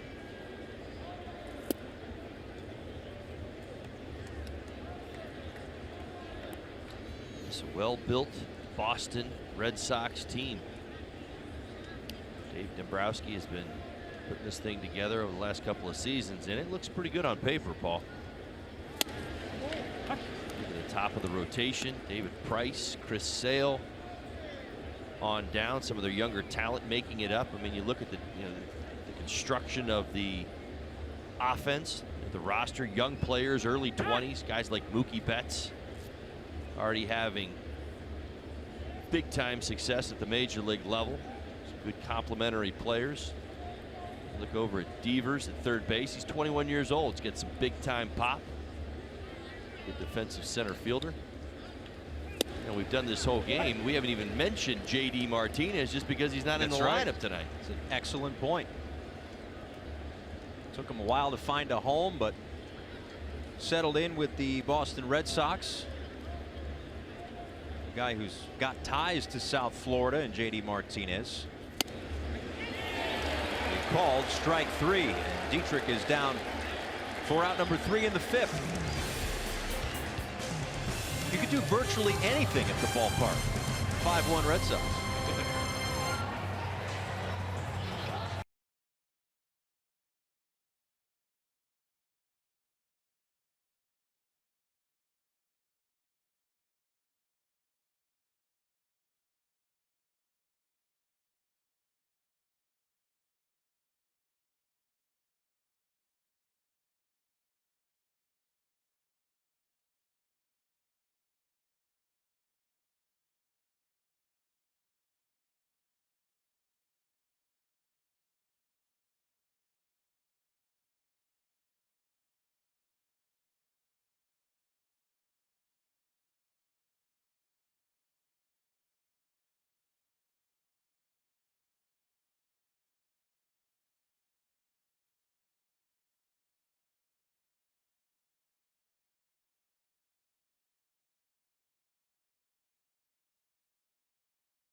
Transparency, low fares, nothing to hide. By the Cleveland Clinic. Stiff joints, aches and pains, trust Cleveland Clinic, Florida, the #1 orthopedic care in Florida. And by La Lechonera. Another beautiful night here in Miami. Except for the score. Marlins down 5-1 as we go to the top of the 6th. Junichi Tozawa back out. So he got the last 2 outs and a strike him out, throw him out double play to end the 5th. Eduardo Nunez first pitch swinging to short. 1 away.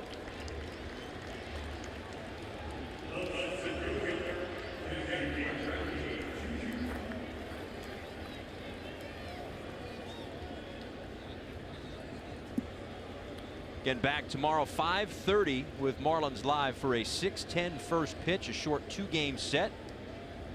Boston Red Sox, 49 consecutive days that they have been in Florida since pitchers and catchers reported to spring training on the 13th of February. Started their season at the Trop, moved east here to Miami, and will head up north, where they will open their home schedule against the Tampa Bay Rays.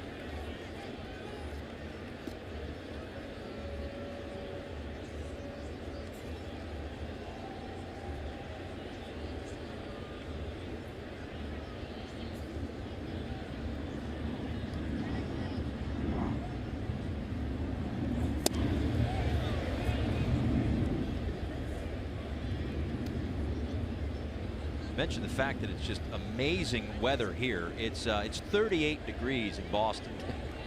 So you know, sorry guys. Not sure they want to leave. No, I'm sure they don't. But by the way, most consecutive games with the roof open. 5 to open the campaign. Not bad. Last time they had 5 last year in May. Roof is open, windows are open out in left center field. It's a beautiful night. We have been blessed with the weather in opening. He's opening a few games here, opening homestand. I could get used to this. You have no choice. The 1-2. Although Philadelphia is where we're headed next. Got the again the second game of this short 2-game set, an off day Wednesday. The team will travel up to Philadelphia. The home opener for the Phillies on Thursday. They build in the off day on Friday, a rare Friday off day. And then Saturday and Sunday. Saturday night, 6:05 first pitch, 1:35 on Sunday. Bradley behind home plate. That one will reach the seats. 2-2. The Boston Red Sox, one of the better interleague teams. We've seen the construction. Of course, we mentioned that JD Martinez isn't even in the playing tonight, but you see the athleticism, the power that this team possesses. A very nice job on defense tonight as well. They're one of the best, in fact, have the best record since the start of the 2015 season in interleague play, 43-17. Well, here's tonight's Toyota Trends. And right there, a .593 win percentage. I like it.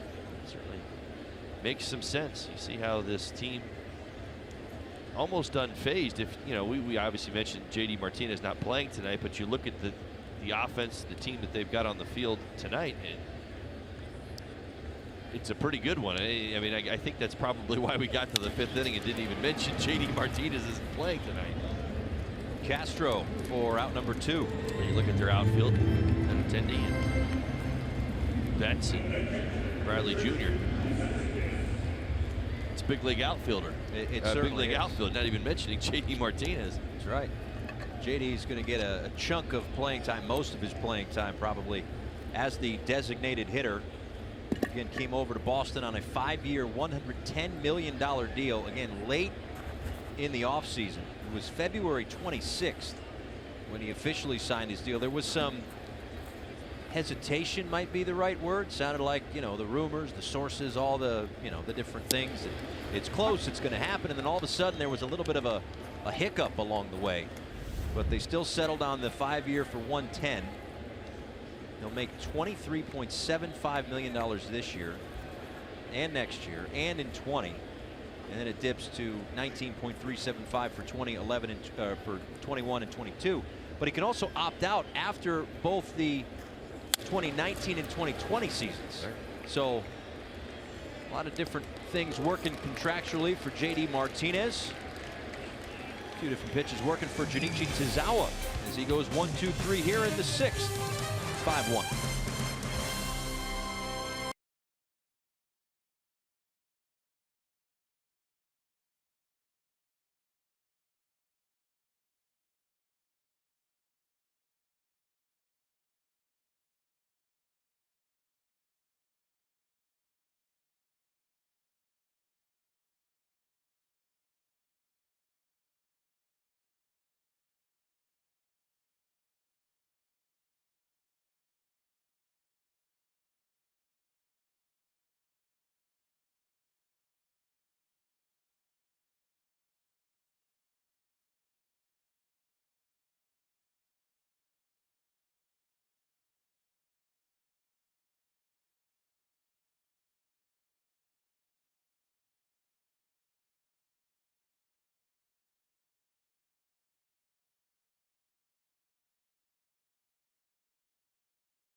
With the most interesting man in sports, you get opinion that cuts through the hype. Catch Speak for Yourself with Colin Cowherd and Jason Whitlock weekdays at 5 p.m. Eastern only on FS1.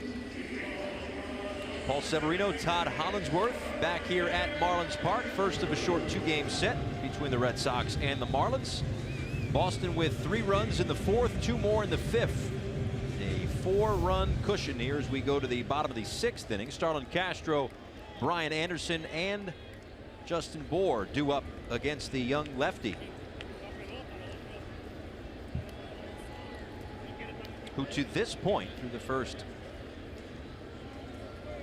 now 69 into 70 pitches has been impressive for Boston. Out towards center field and tried to short hop that one, but it will fall in for a base hit for Starlin Castro. Jackie Bradley Jr. moved over to his right, unable to make the play, and a 1-out leadoff base hit rather for Castro.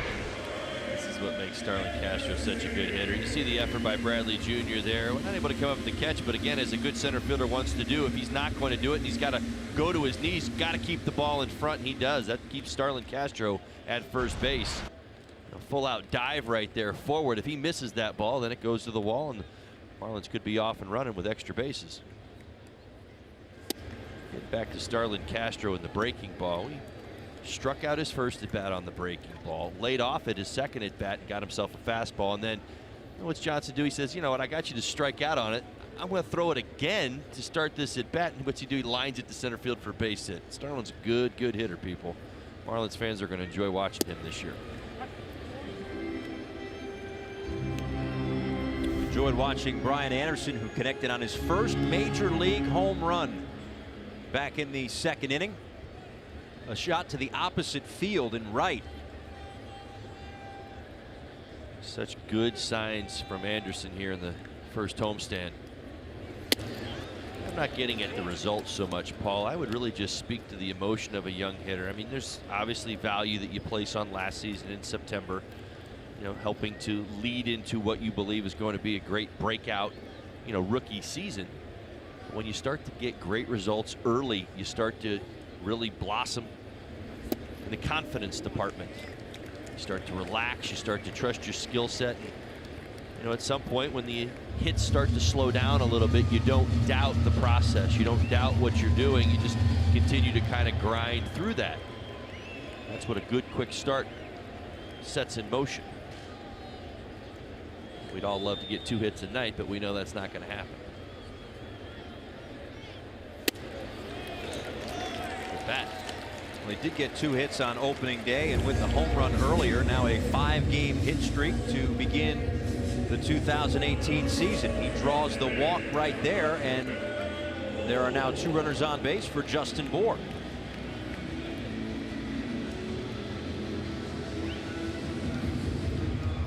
And the walks were something for Brian Anderson that he was doing a lot of in the spring, too. So, you know, whether he's going to get the hits or not, he has still found his way on base. It's believing in the process. Taking what you're hoping to build on in spring training right into the season, and he's done that so far. He's hit for power. He's been disciplined. Justin Bour swings at the first pitch into shallow left center field. It's going to be Benintendi for out number 1.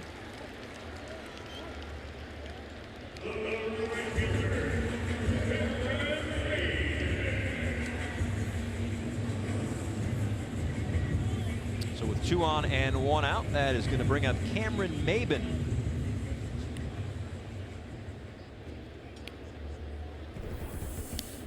Join us April 13th when Miami takes on the Pittsburgh Pirates for fireworks at the park. Catch all the action at 7:10 and then enjoy a post-game fireworks display with the Miami skyline as a scenic backdrop. Purchase your tickets for fireworks at the park, Marlins.com.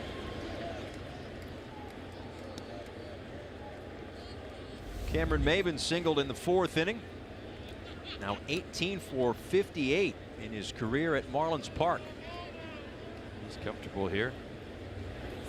Great running catch. Right field yesterday afternoon. Had some doubles, some real nice at bats. Base hit through the middle tonight.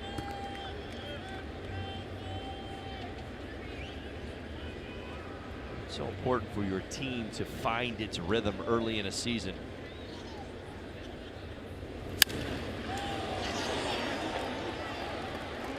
Jackie Bradley Jr.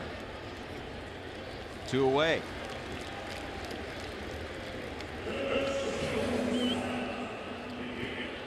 Chris O'Grady begins to loosen.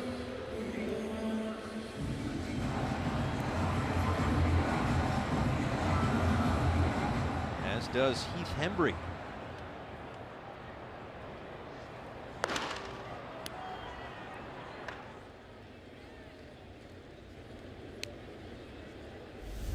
So that might signal the end of the night for Brian Johnson, who is due up first in the top of the 7th inning, if the Marlins can't force him out of the game here in the 6th. 2 on and 2 out for Miguel Rojas.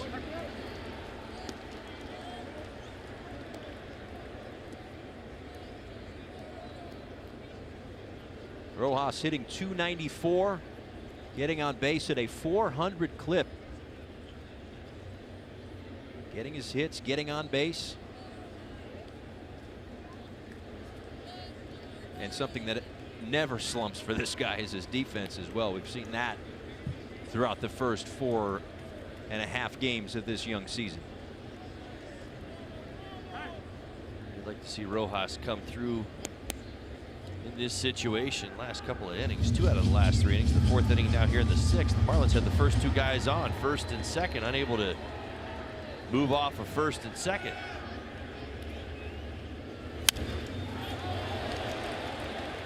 To the right side, Hanley Ramirez underneath it in foul ground will put that one away.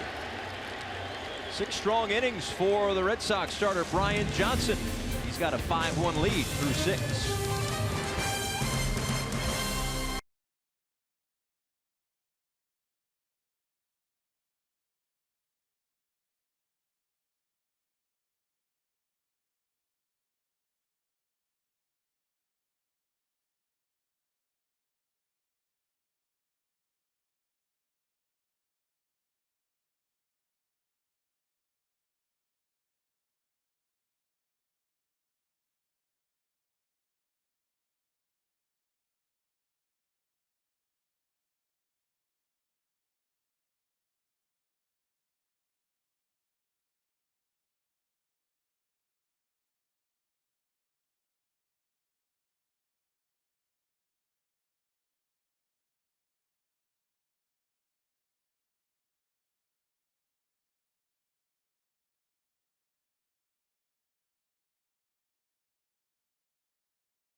Severino, Todd Hollandsworth, a beautiful night here in Miami. The roof has been open all 5 of these games.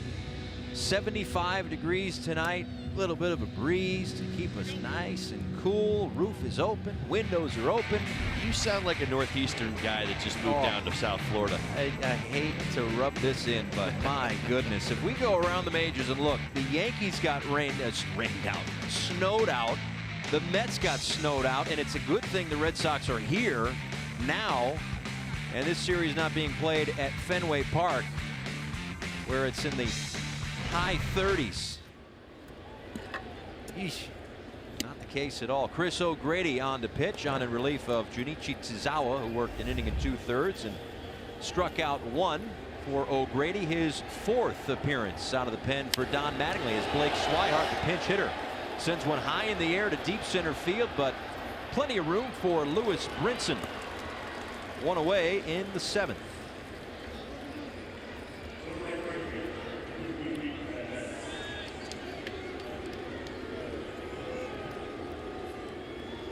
He needs to close the door. Not again. Yeah, it's open in center field, but that's okay. As long as Brinson stays on the field, we're good. And he did. Was it Bo Jackson? Was that the guy? He scored a touchdown and ran right through the tunnel. Earl Campbell, who was that? We'll have our best men on this. You know what I'm talking about, though, right? I do. But as you and I get comfortable with each other here in the early going, you'll realize that I'm not that guy to ask that question to. When you ask it to me, I'm like, uh-oh, he doesn't know. Well, he doesn't know not to ask me those things. Any good lawyer never asks a question he doesn't know the answer to. That's why I'm not a good lawyer at all, because I didn't know the answer at all.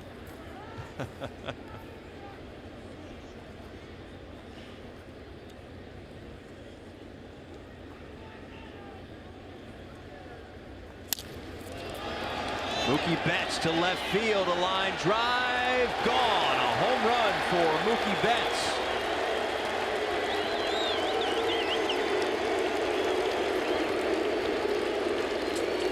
(6-1) Boston. There's a few Boston Red Sox fans here at Marlins Park tonight. You hear the moos as he's running around the bases.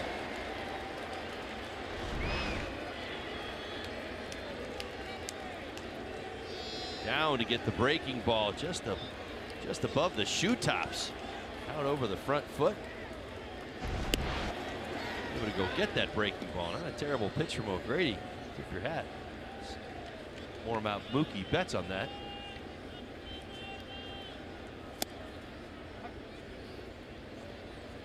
Second home run of the night for the Boston Red Sox. One from Hanley Ramirez, and that one right there from Mookie Betts. Andrew Benintendi collecting his first hit of this season in his last at-bat. A little dribbler up the first base line. Was able to beat it out. The first home run allowed this season by Chris O'Grady. Gave up 4 in 13 games last year. When you watch a hitter like Betts go out over his front foot and down just above the shoe tops and barrel up and out of the ballpark here at Marlins Park, you tip your cap and say that's a pretty impressive swing from one of the top players in the American League. Not a terrible pitch from Chris O'Grady.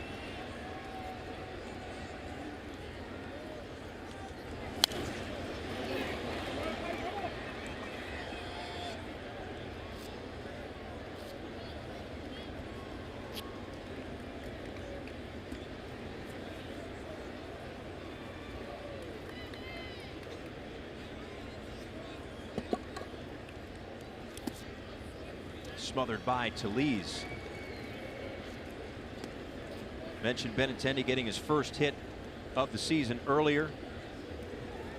Alex Cora said of his 0 for 11 start coming into tonight that they're pitching him to the edge of the strike zone. He hasn't seen too many pitches in the heart of the zone like he did in the spring. That one up and in as he draws the 1-out walk here in the 7th. Got the day off yesterday. Really no stranger to the big slump, by the way. Not to say that 0 for 11 is such a huge slump, but there was a 73 at-bat stretch last year for Benintendi. What was a phenomenal rookie season. With 73 at-bats from May 10th to June 3rd. He hit 123, got on base at a 221 clip, and slugged 137. No home runs, 5 RBIs. Hanley Ramirez, no such struggles in his last at-bat. Back in Miami, doing what he did for so long as a member of the Marlins, a home run. 2-run shot in the 5th to help open things up a bit more for the Boston Red Sox. I'm certainly hoping Hanley Ramirez gets back to the 2016 version. It was a solid season, solid year for him. Here offensively last season. It's been kind of a weird game tonight. Marlins have done a pretty decent job of getting the leadoff guy on.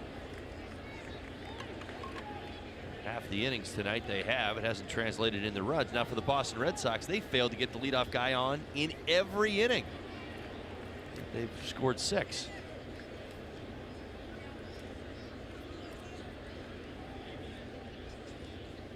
And Hanley out toward left. To his right, this is Dietrich for out number 2. No advance for Benintendi, simply a bluff. 2 away in the 7th.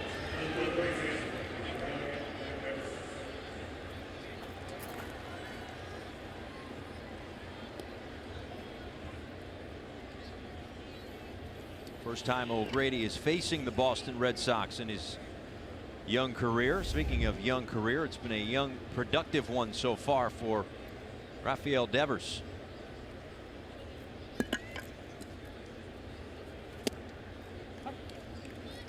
Todd mentioned earlier how he burst on the scene in just 58 games last year with a .284 average and 10 home runs to go along with 30 RBIs. He also shined in the division series, a series in which the Boston Red Sox fell 3-1 to the eventual World Series champion Houston Astros.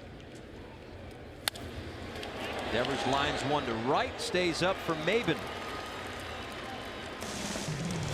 O'Grady gives up the home run to Betts. 6-1 Boston.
With us tonight, 5th game of the season and 5th of this homestand. Wraps up tomorrow against these same Boston Red Sox. Chris Sale on the bump tomorrow. A 6:10 first pitch. As the Red Sox go to the pen tonight, Brian Johnson's day is done. Heath Hembree takes over here in the 7th. Well, Hembree's got a good arm, had a very nice spring. Fastball, slider, curveball. Used the slider definitely more than the curveball. 94 to 95 on that fastball. Spring training was very good. 0.87 ERA, 12 strikeouts, 10 innings of work. This is his 2nd career opening day roster. Making his 2nd appearance. Hitting in a 3rd in the Rays series. It's unscored upon. Yadiel Rivera will pinch hit in the number 8 hole. After him, Tomas Tellez, and the top of the lineup in Brinson here due up in the 7th.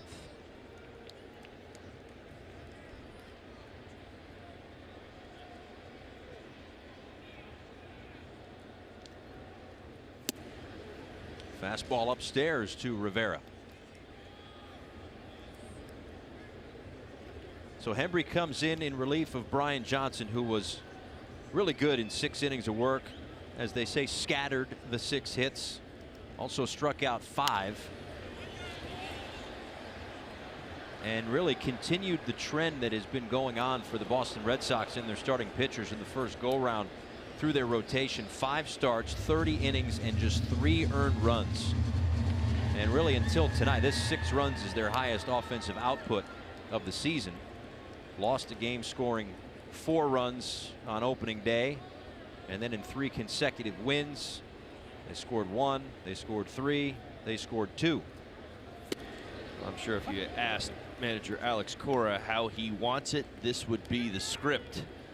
Certainly love to see your starters get rolling early, get into good rhythms, things to build off of. The offense, yeah, listen, you're going to have hot and cold guys this early in April, and you're going to work through things. You know that the offense is eventually going to come around. Too much talent on this roster. It showed itself tonight.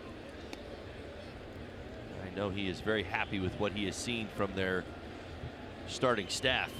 Johnson did a nice job moving the ball around the strike zone, and he didn't blow away hitters. He made pitches just off the plate, just off the corners. I mentioned the number of times. See the hard slider there at 88 miles an hour. Rivera away. Here's tonight's Toyota Inside Look. Youngest big league managers. Alex Cora at 42 years, 165 days. Andy Green's 40 and 268. Kevin Cash across the state in St. Pete, 40 years and 116 days. With Cora, Gabe Kapler, Mickey Callaway, 3 of the 5 first-time managers around Major League Baseball. But with Cora, that man to his right, Ron Renneke, a big reason as to why, along with this fantastic roster, number 1, and number 2, just a terrific head on Alex Cora's shoulders, but you need a good bench coach too. A guy who's been through the grind of being a skipper, and Ron Renneke is that guy. He's surrounded himself with people that he can trust, and certainly help him with the ins and outs of being a manager. I mean, he comes in, I know not a lot of experience, obviously, but comes in prepared. Alex, we were talking to him before the game. I was telling him, you know, my time with Alex back in LA, back in our 20s, when we were young men, I mean, he had the knack. He kind of had that sense, that vibe. I mean, he could dissect the game even then as a player. Certainly in the bloodline, in the family. Ron Renneke, one of the best in the game, a baseball lifer.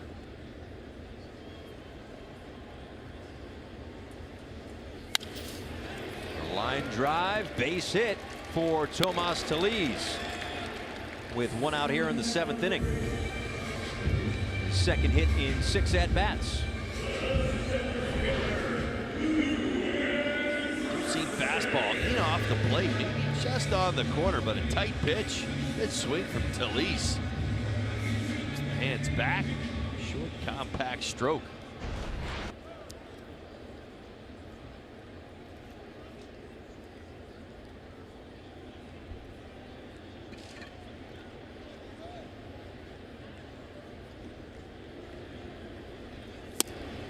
Outside to Brinson. So you've got Gabe Kapler, Mickey Callaway, Alex Cora, Dave Martinez in Washington, and Aaron Boone in New York. 5 first-time skippers. And then Ron Gardenhire in Detroit, who's certainly had his time at the helm in Minnesota in years past. Wide of first, Hanley will give it a look.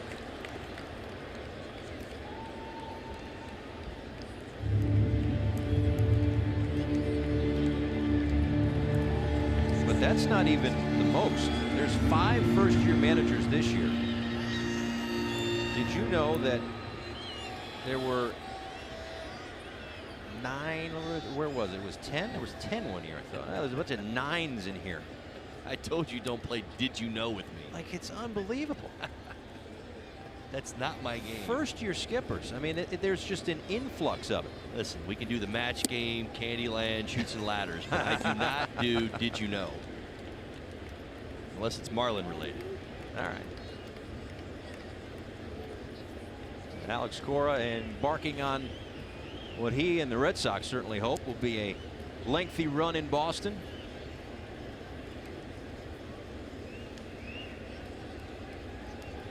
Was the bench coach last year when the Houston Astros won the World Series. Brinson out towards center field, sends Jackie Bradley Jr. back to the edge of the track for out number 2, and back to first goes Talese.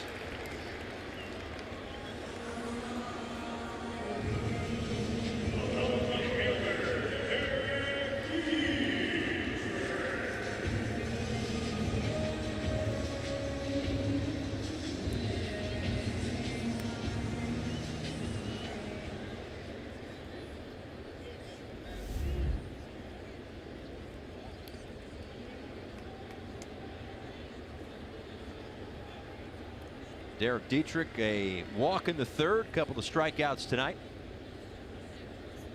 both against Brian Johnson. Big cut and a miss at 95 from Hembry.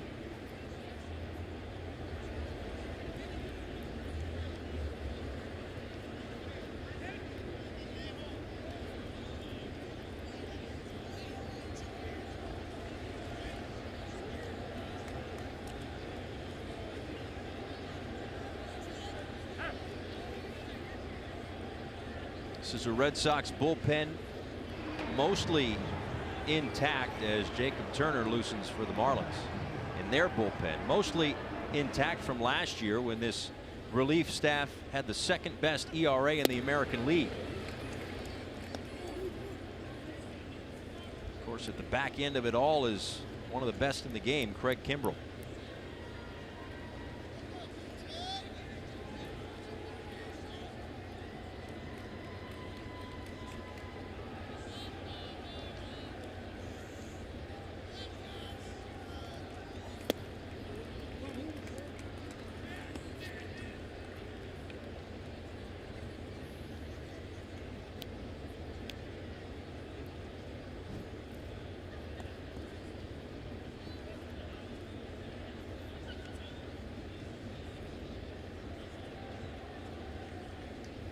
Runner on first is Tomas Talese, who had a 1-out single.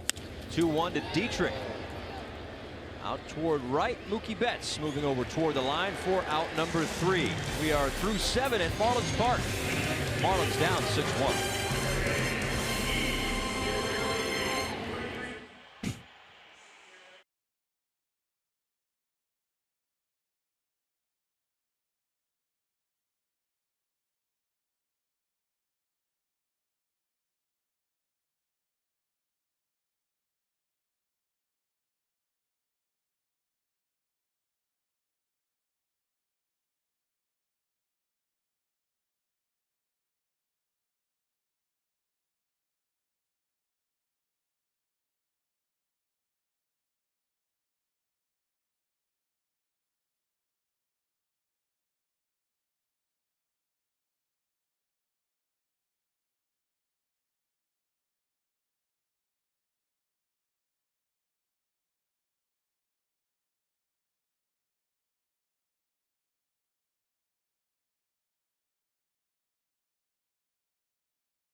Did get a pretty good look with the Marlins toward the end of last year. He played a lot of first base, caught 6 games as well. He worked on catching in the offseason back in Venezuela. He played, believe it or not, almost 60 games in the offseason after playing over 120 in either AAA or in the big leagues during the season. And that was with Venezuela. They won the Venezuelan World Series with Caribes. He also played in the Caribbean League as well. That's a lot of baseball in an offseason, but he said he worked on throwing. That was a key factor, and catching balls down low was one of the things he really worked on. So when he gets a chance here, we'll see if he improved. He feels he's much more confident now, though, guys, behind the plate. Craig, thanks. Yeah, he did throw out a runner, part of a strike him out, throw him out to end the 5th inning. So that improved arm on display earlier tonight as Jacob Turner is out to pitch the top of the 8th inning. Xander Bogaerts, Eduardo Nunez, and Jackie Bradley Jr. as Yadiel Rivera, who pinch hit a little while ago, out in left field now, taking over for Derek Dietrich. Ground ball out the middle, a base hit for Xander Bogaerts. Earlier today, you saw Yadiel Rivera out there at first base working with Perry Hill, just teaching him the footwork of that position and how to get off the bag when you're holding a runner on and try to pick off a guy, throw it down to second base, the whole 9 yards. I love it when people say, well, just stick him at first base. But so many plays go through first base, and Yadiel Rivera's got so much versatility that he'll be asked to do a lot of things. And he can play all over the diamond. Certainly create more opportunity for him on the diamond as well. We've seen him at short, we've seen him in the outfield. Perry Hill, the best at preparing his players defensively for what's coming, so that, as you just said, doesn't happen. Throw him out there. You certainly don't want to see a player in a position where he's unprepared. That's never the case with the Marlins. Nunez out to right. Maben for out number 1. Last of a 2-game set tomorrow. Last of the homestand as well, and it will finish the same way it started, with Jose Urena on the mound. He started on opening day, and so did Chris Sale for the Boston Red Sox. So those two guys go at it. Last of the 6-game homestand. Again, a 6:10 first pitch tomorrow, and a 5:30 start time for Marlins Live. A strike to Jackie Bradley Jr. Urena on opening day, of course, gave up that first pitch home run to Ian Happ. First pitch of the major league season, but it was a rough first inning. He hit, what, 3 batters in the first inning, had a couple of walks. But I think, and again, we can get into this in greater depth tomorrow too, that was knowing him, not opening day jitters. That's why they gave him the ball on opening day, because he had the and has the temperament to handle all the emotion and everything that's going on. But I think for anybody, whether it's opening day, whether it's August 12th, first pitch of the game home run is going to make you a little unsettled, one would think. Packed house. Expect Urena to be much, much better tomorrow night.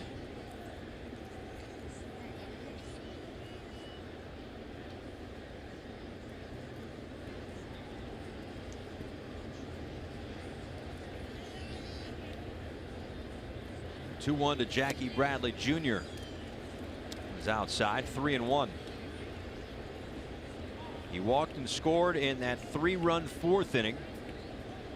Red Sox added 2 more in the 5th, and a home run from Mookie Betts. The run on the board in the 7th. They lead it by 5 here in the 8th.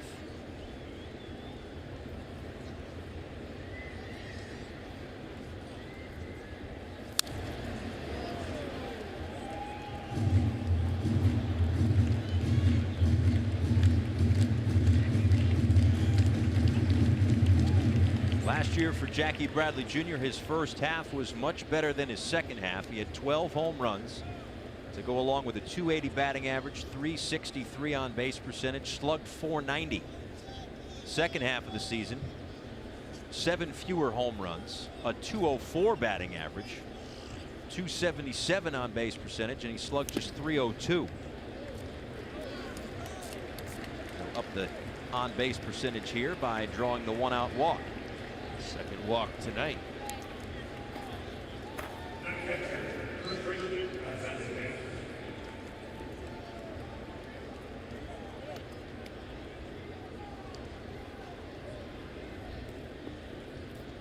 And now Christian Vasquez with 2 on and 1 out here in the 8th. 2-run double back in the 4th inning.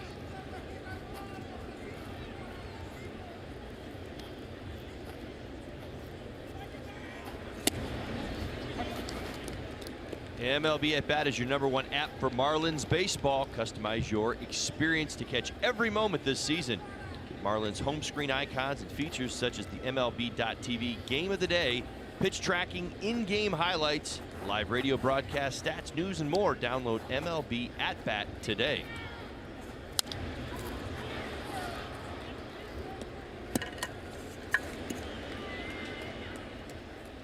Definitely watching At Bat right now. I agree. No question about it. We've seen a lot of this in the ballpark tonight.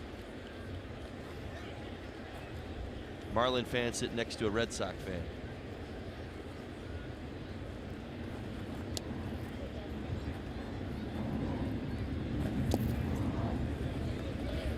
It's a storied rivalry, you know that?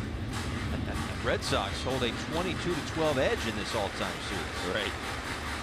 Squared off. Did know that. Yeah. Squared off against each other. 97 to 2001. Then again in 2003 when the Marlins, of course, won the World Series. 06, 09, 2012, 2015. Back again here in 2018. Red Sox in control in the opener of the short 2-game set as Vasquez shoots one out to right field. Maben on the edge of the track makes the catch, and moving up to third goes Xander Bogaerts. These two teams will, sorry, Todd, will see each other again, by the way, in August up in Boston for another 2-game series. You get to see Christian Vasquez. They extended him his contract in spring training. He's approached the night with the bat pretty solid on the right field 3 times. A couple of hits and a deep drive.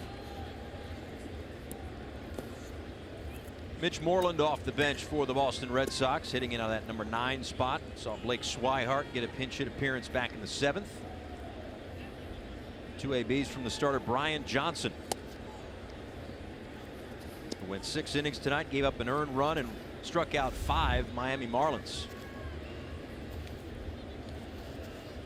Mitch Moreland off the bench tonight, but he'd started each of the last 2 games. He's appeared in every game for the Boston Red Sox so far this season.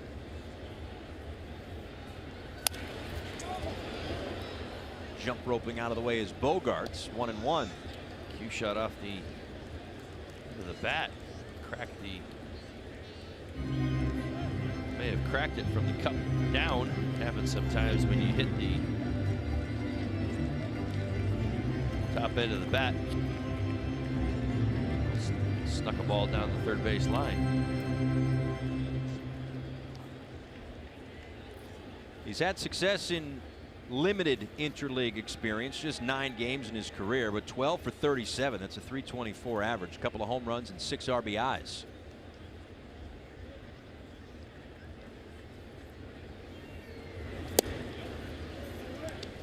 Guy who's brought back on a 2-year deal for $13 million in the middle of December.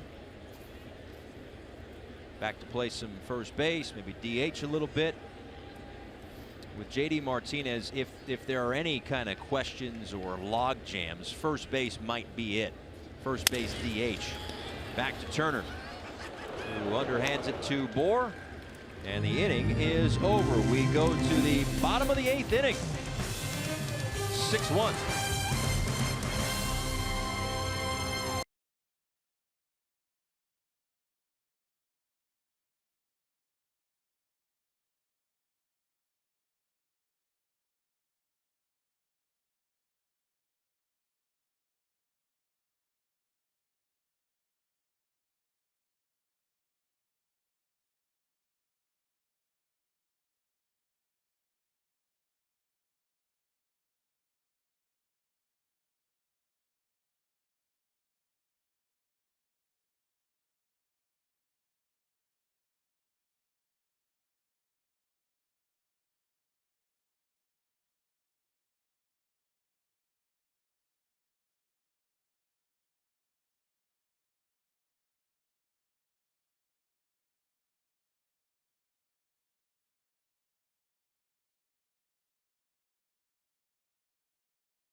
Paul Severino, Todd Hollinsworth. First big league start, a major league debut tonight for Trevor Richards. What did you take away from him? Trevor got off to a great start. There's no denying what he's capable of doing when you see that great changeup, and it really does become about setting up that changeup. As we got through that second time through the lineup, which was the third and fourth innings, I mean, you really saw a change of game plans collectively from the Boston Red Sox. That's where the counterpunch comes from Richards. That's where he's going to have to make the improvement. As I kind of tried to break it down, you know, if he can set that changeup, he'll still continue to get outs and swings and misses, but there was a very deliberate effort from the Boston Red Sox to force him into the zone and really get away from that changeup, which made him a little bit, well, as you like to say, a one-pitch pitcher sometimes. There wasn't a whole lot of respect for the curveball or even for the slider. They were really trying to tee up that fastball, and there were some much better swings. Marcus Walden takes over for the Boston Red Sox, their third pitcher of the night. That's the thing. You mentioned that changeup, and that was a pitch that President of Baseball Operations Michael Hill was talking to me about earlier this afternoon. He said it's a major league out pitch. He's also working on a breaking ball too, but now that you get that first one out of the way, again, we'll see. Hopefully for him, he's back out there in 5 days to stay in this rotation. But now you get the first one out of the way. Now things start to get normal again, right? We talk so much about opening day and the jitters and this, that, or whatever. Now it starts to get into a little bit of a routine, right? Yes, most definitely. Out towards center field. Castro over the head of Jackie Bradley Jr. Going to be extra bases for Castro into second with a leadoff double here in the eighth. Continues the hot hitting. Good start. First double of the season for Starlin Castro. So a little bit of a cut fastball. Okay, that swing just keeps his head on it. A little bit different than what you traditionally see with that lower half. That lower half flies open, but the shoulders stay square. That's what you're looking for. Get away with that. He hits up in the front of the batter's box. So again, it looks a little leaky, but really it's not in the top half. Able to drive it off that center field wall. 3 hits tonight for Castro. And 1 hit tonight for Brian Anderson. A solo home run, the first of his career. And now he gets hit on the arm. Thankfully able to duck out of the way of that 93-mile-an-hour pitch from Walden. 2 on and nobody out. Just getting back to Richards for a second, Paul, the one thing I certainly would add. Let's take another look. Anderson gets that square in the back and the bat. Oh, that's right. With everything.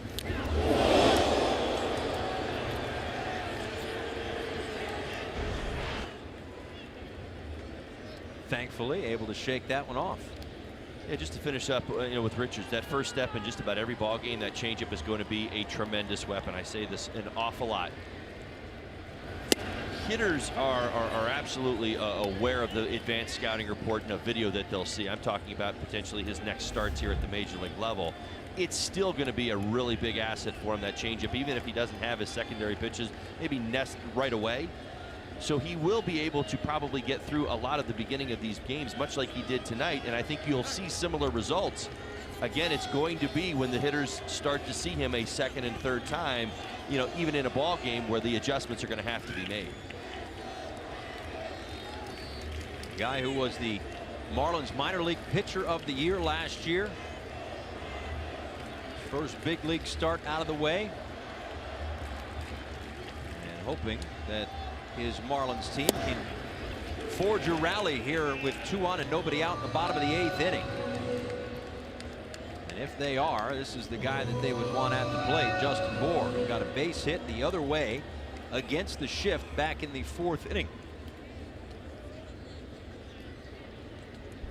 Richards made his major league debut tonight. Marcus Walden, the Red Sox pitcher at the moment, made his major league debut yesterday.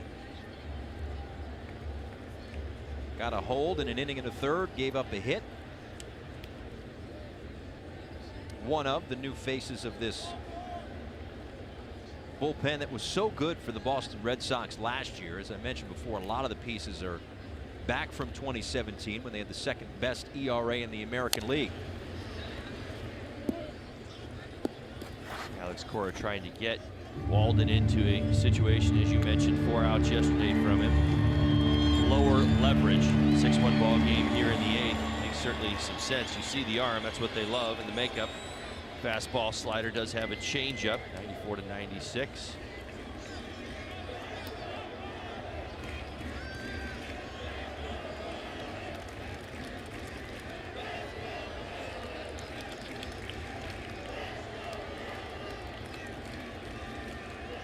Ball and 2 strikes to Justin Bohr, inside 2-2.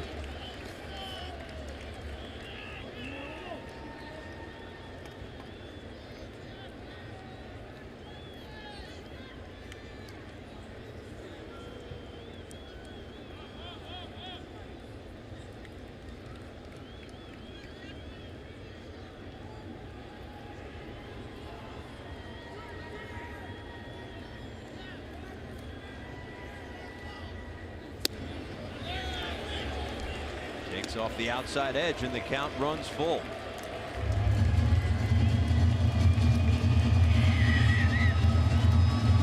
Bohr's a guy who's had some success, plenty of it, against American League opponents in his last 9 games coming into tonight, where he's already registered a hit. But prior to tonight, a .400 average with a couple of doubles, 3 homers and 6 RBIs. Looking to add to it on 3-2, a swing and a miss. Strike 3, 1 away.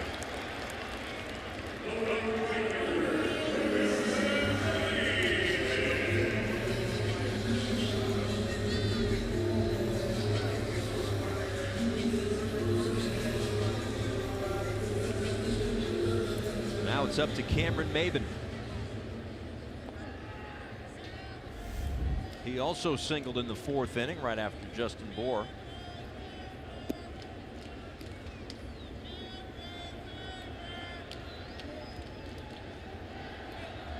Walden starts in the Red Sox bullpen to begin 2018 after spending last year with AAA Pawtucket.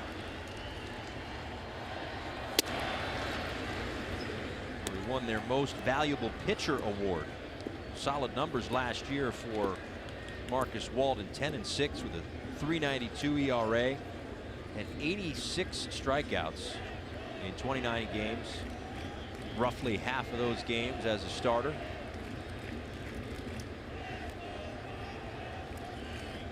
Out of the pen for Alex Cora here. Delivers ball 2 to Cameron Maybin.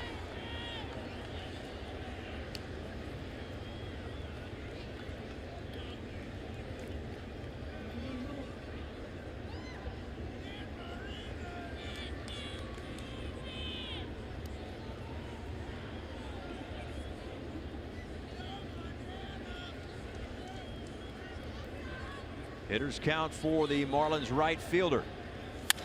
A line drive, base hit center field.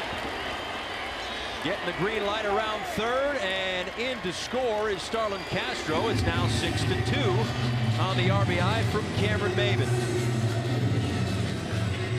Talked about the fight for Marlins here in the early going. Bottom of the 8th inning, 6-1 ball game. Still putting guys on base. Starlin starts it off with a double. This reaches on the hit by pitch, and a nice approach on the 2-seam fastball by Cameron Maybin. Finds a crease through the middle. Marlins find their 2nd run as Starlin scores easily.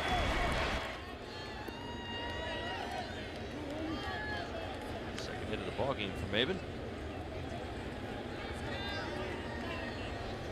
Now it's Miguel Rojas. 2 on, 1 out, a run home. Tying run still on deck for the Marlins. 95-mile-an-hour strike. 0-1.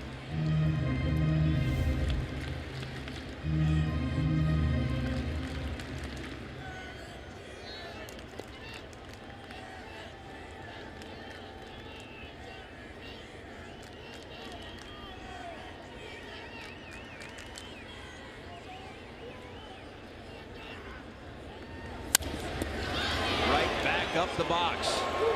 1. A high throw pulls Ramirez off the bag, and Rojas is able to reach. And over to third goes Anderson. So the inning continues.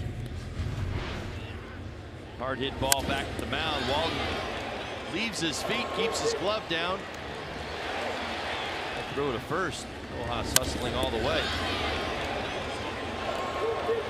Wait for Bogarts to cover. High throw.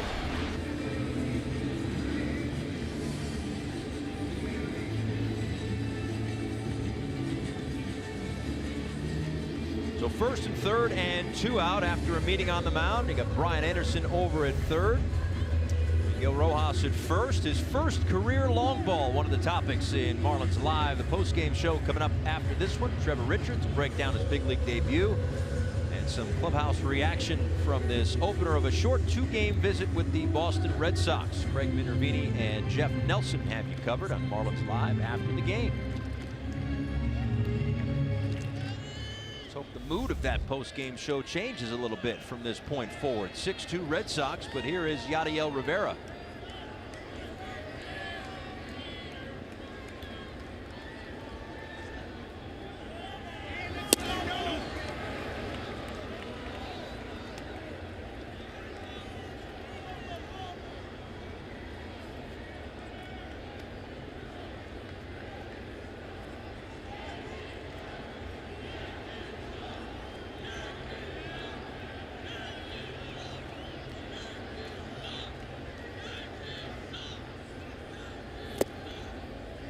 Backhanded there by Vasquez.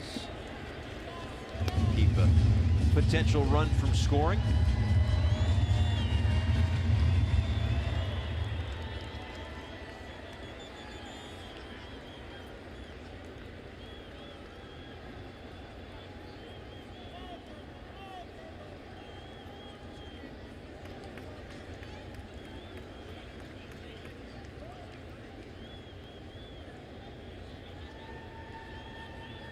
A 2-0 on the way to Rivera. Ground ball is gobbled up there by Nunez.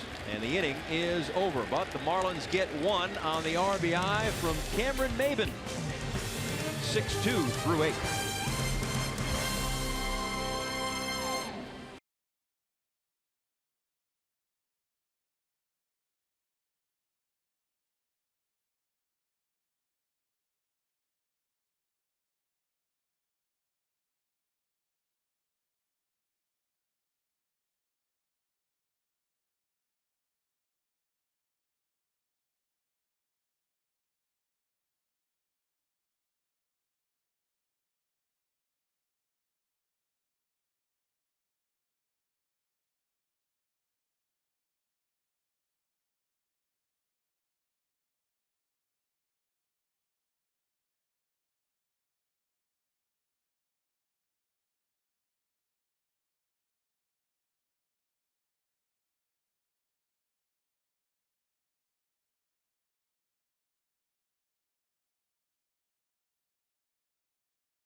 Track him down, but then again, so can Adam Frazier get spun around out in left field to take one away from Buxton. Some form of payback, I would say. Byron Buxton, known for his great defense in center field, defeated Pittsburgh Pirates. That's right. Break them up. About that. To battle through some tough weather in Detroit to start the season, and they go home for their home opener today and get the win against the Minnesota Twins. Mookie Betts will lead things off against Jacob Turner here in the 9th. Betts, Benintendi, and Ramirez. Betts and Hanley have each homered in this ball game. Fights this one off toward right field. Maben for out number 1.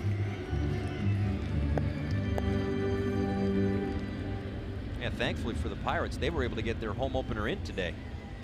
The same, however, could not be said for the 2 New York teams. The Yankees and Mets both snowed out. Red Sox, rather the Yankees hosting the Tampa Bay Rays, and the Mets hosting the Phillies, who we'll see on Thursday for their home opener. At this point, I should say, weather permitting. Down the right field line for Benintendi, but it hooks foul. I've been told to pack warm for a trip to Philly. Good piece of advice, whoever gave that to you. The freezing rain on Friday. The little birdie who's always in my ear between the hours of 7 and 10.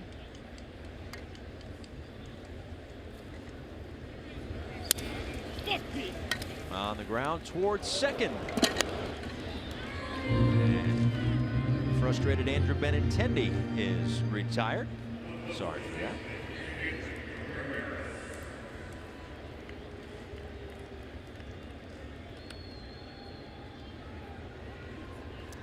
Guys see the pitch that they think they can hit, they get frustrated. Yeah, there's some of the best audio guys in the country who work here. That's right. Also part of it. Benintendi finally getting off the schneid, getting his first hit earlier in this ball game, but outside of that, 1 for 13 on the season. Here's Hanley now. Not that he's given it back, but I'm not sure he's counting it yet. Unable to build on it. Hanley able to build on the home run with a base hit up the middle. A 2-out knock here in the 9th.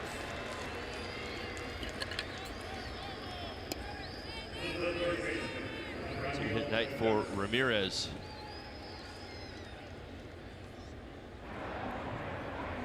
Still resides in Miami. Caleb Smith and Harlan Garcia.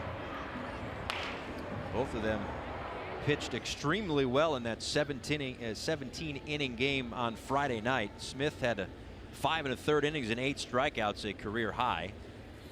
And Harlan Garcia, a heroic effort, started pitching in the 10th inning and went 6, struck out 6. His first 5 were perfect.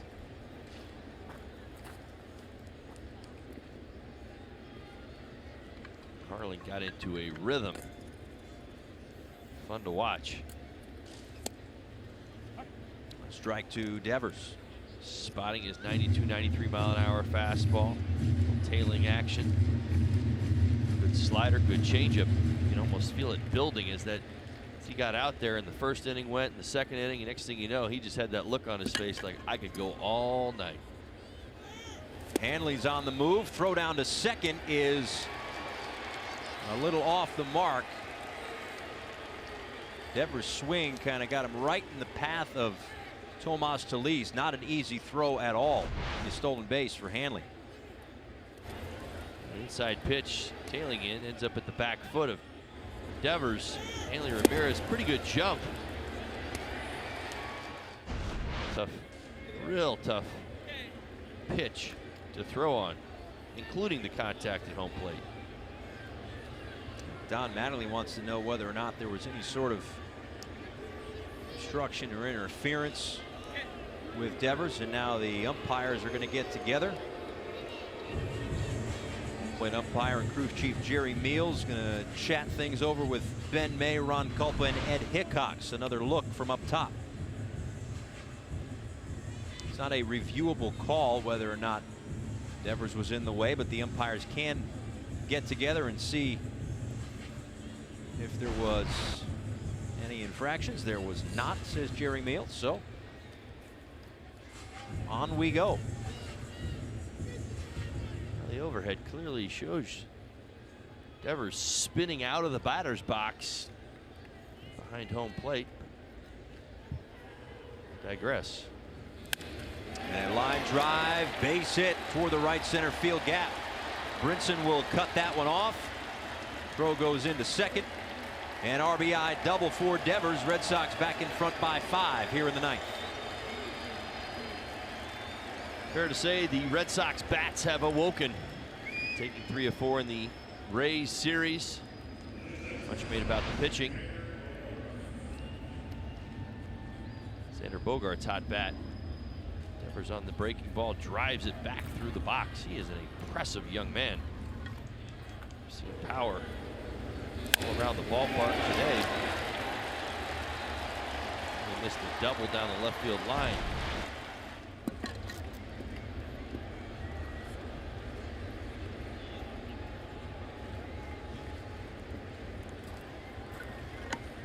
Now Xander Bogaerts, who's got a couple of more hits in this ball game.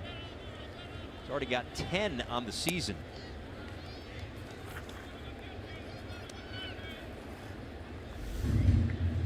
He scored 5 runs, a home run, 5 doubles. Off to a terrific start. He was the offense in Tampa for the Boston Red Sox. Now some of his teammates picking him up tonight.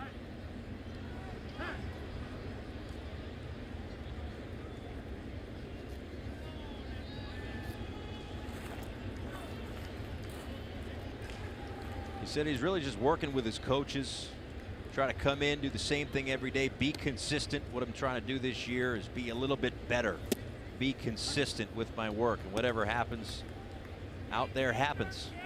And so far for Xander Bogaerts in 2018, it has been happening for him. He's the first player in Red Sox history to have multiple extra base hits in 3 straight games to start a season. Tells you swinging it really well in the Rays series. He's played in at least 144 games in all 4 seasons. Toward left center. This is Brinson. To the bottom of the 9th. Marlins trail this one by 5.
Southwest transparency, low fares, nothing to hide. By Kubota. For information or to find a Kubota dealer near you, go to gokubota.com, and by your South Florida Honda dealers. Paul Severino, Todd Hollingsworth back with you. 7-2. The Red Sox on top as we go to the bottom of the 9th inning. 9-1-2 due up for the Marlins. 2 up and 2 down on this young season. A little work to do to avoid falling below 500. Again, just 5 games into the season, but they split the 4-game set with the Chicago Cubs, who were shut out again today, by the way. Like there might be some hangover from them after a long series here in Miami. They've been traveling. Remember, they spring train in Arizona, flew all the way here for a couple of games against these Boston Red Sox to wrap up spring training. Fort Myers, made their way here, had, as I just said, the long 4-game series. Did you not get the sense at the end of the game yesterday, towards those last 3 or 4 innings, that the Cubs, their zone had expanded an awful lot, almost like they didn't score when they were supposed to early in that ball game? Right. Marlins jumped on them, and then it was kind of like the game's getting away from them a little bit. They jumped on a plane, went up to Cincinnati, played a day game today. That's right. They may have had more of a fighting chance if the game started at, say, 7 o'clock tonight, but at 1 o'clock, I think it was a midday start time for a particular reason. I'm not sure what it was, but a day game in Cincinnati shut out 1-0.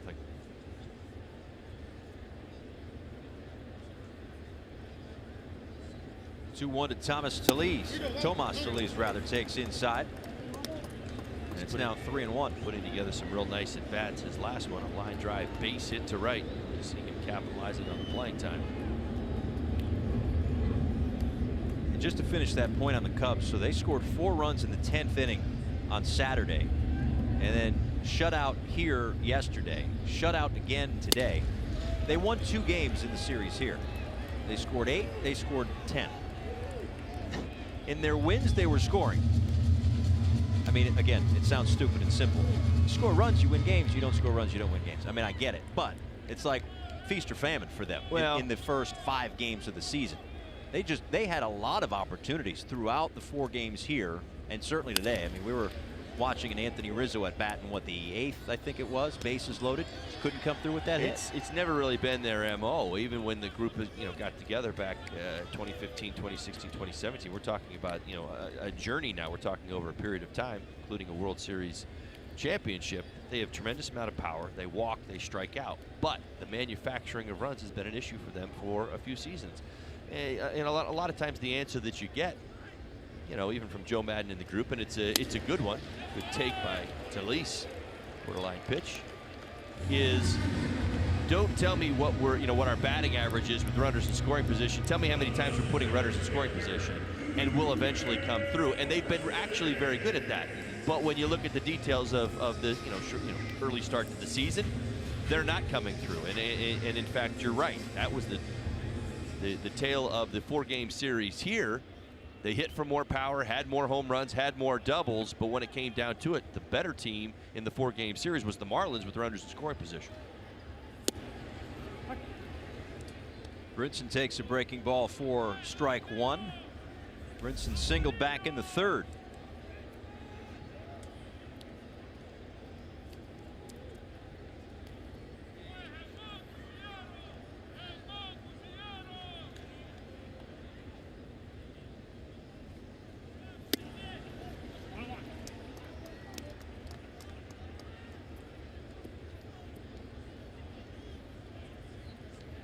Mentioned the Walden numbers from AAA last year when he was their most valuable pitcher. Then in the spring, he followed it up with a heck of a run. 14 innings pitched. He gave up 1 earned run. 95 by Brinson right there. And 16 strikeouts in 8 games.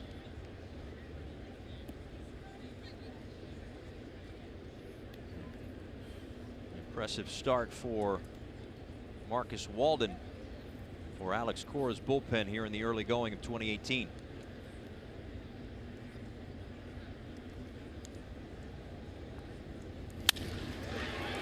Base hit past the dive of Bogarts. A multi-hit game for Lewis Brinson.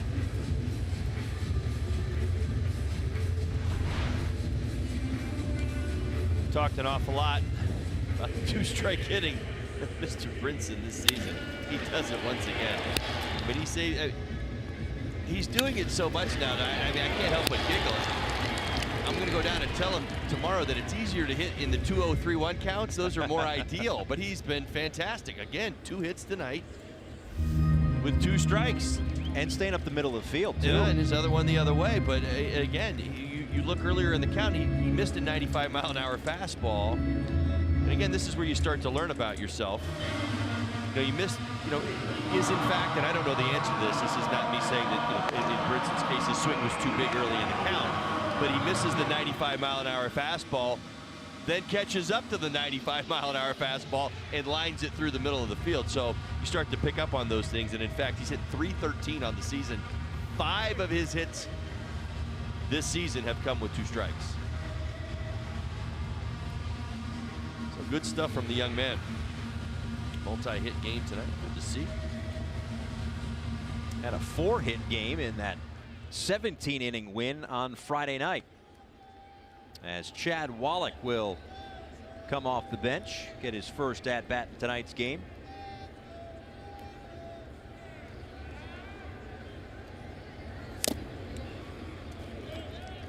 Speaking of that 17-inning game, Wallach caught all 17 innings of that game on Friday night. And against those Chicago Cubs that we were talking about a minute ago, held him, as he worked with the pitching staff, of course, to just 1 run over those 17 innings. Got his first couple of hits of the season. In yesterday's game, drove in a run. This one goes to the backstop. Both runners will advance. Talese to third and Brinson to second. A moment ago, you saw Craig Kimbrell loosening up. This Marlins team continues to show fight. Don't give away at bats. See the misfire. Vasquez sending up to the inside. Missing out to the right. This is the 4th inning tonight for the Marlins, where they had the first 2 men on in an inning. Being able to manufacture 1 run. See if they can do some more damage here in the 9th. First 2 men on in the 4th, the 6th, the 8th. And here in the 9th as well.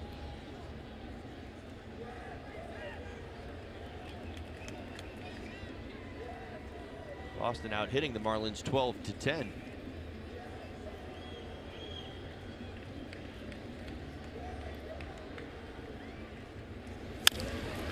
Chop to third, behind the bag, long throw for Devers, and a stretch by Ramirez. Kept his toe on the bag.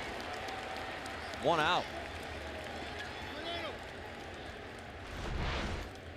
Devers waits back. He reads the big hop, takes him away from first and more towards the line. Strong throw across the diamond, just a little bit up the line. Ramirez able to maintain contact with first base. Maybe. With a smile on his face, by the way. Nobody ever said Hanley didn't have fun on a baseball field. Strong arm on display by Devers. 2 on, 1 out for Starlin Castro. Career RBI 500 is 90 feet away in the person of Tomas Talese. Swings and misses at 86, and it's 0-1.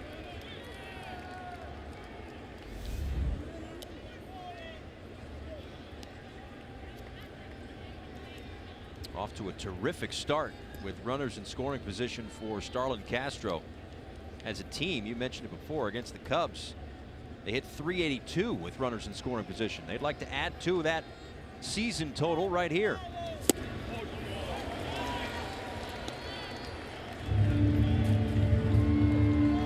Single in the 3rd, a single in the 6th, a double and a run in the 8th for Starlin Castro, with Brian Anderson on deck.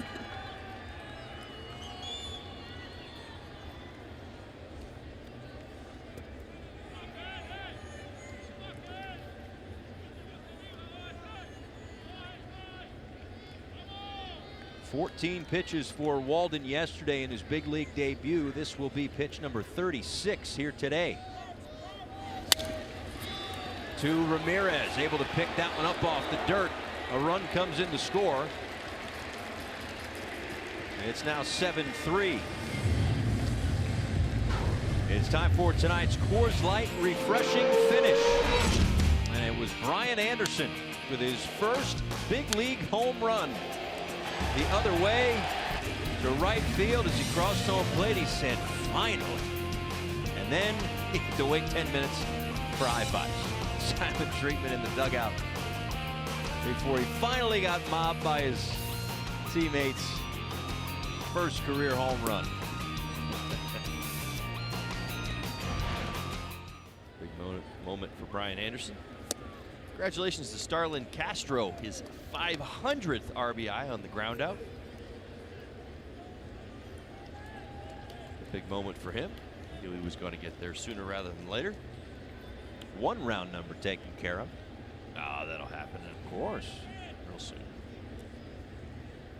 He's swinging the bat right now. Anderson pops this one up toward short.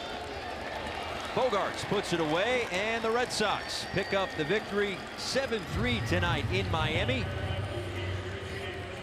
They improved to 4-1 on the season, while the Marlins fall a game under 500, 3-2, 2-3 rather. All right, I got you. Johnson the win, Richards the loss. Back to wrap it all up after the break.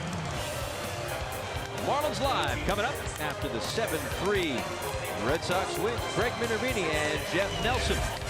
For Todd Hollinsworth and our crew, I'm Paul Severino. We'll see you, folks.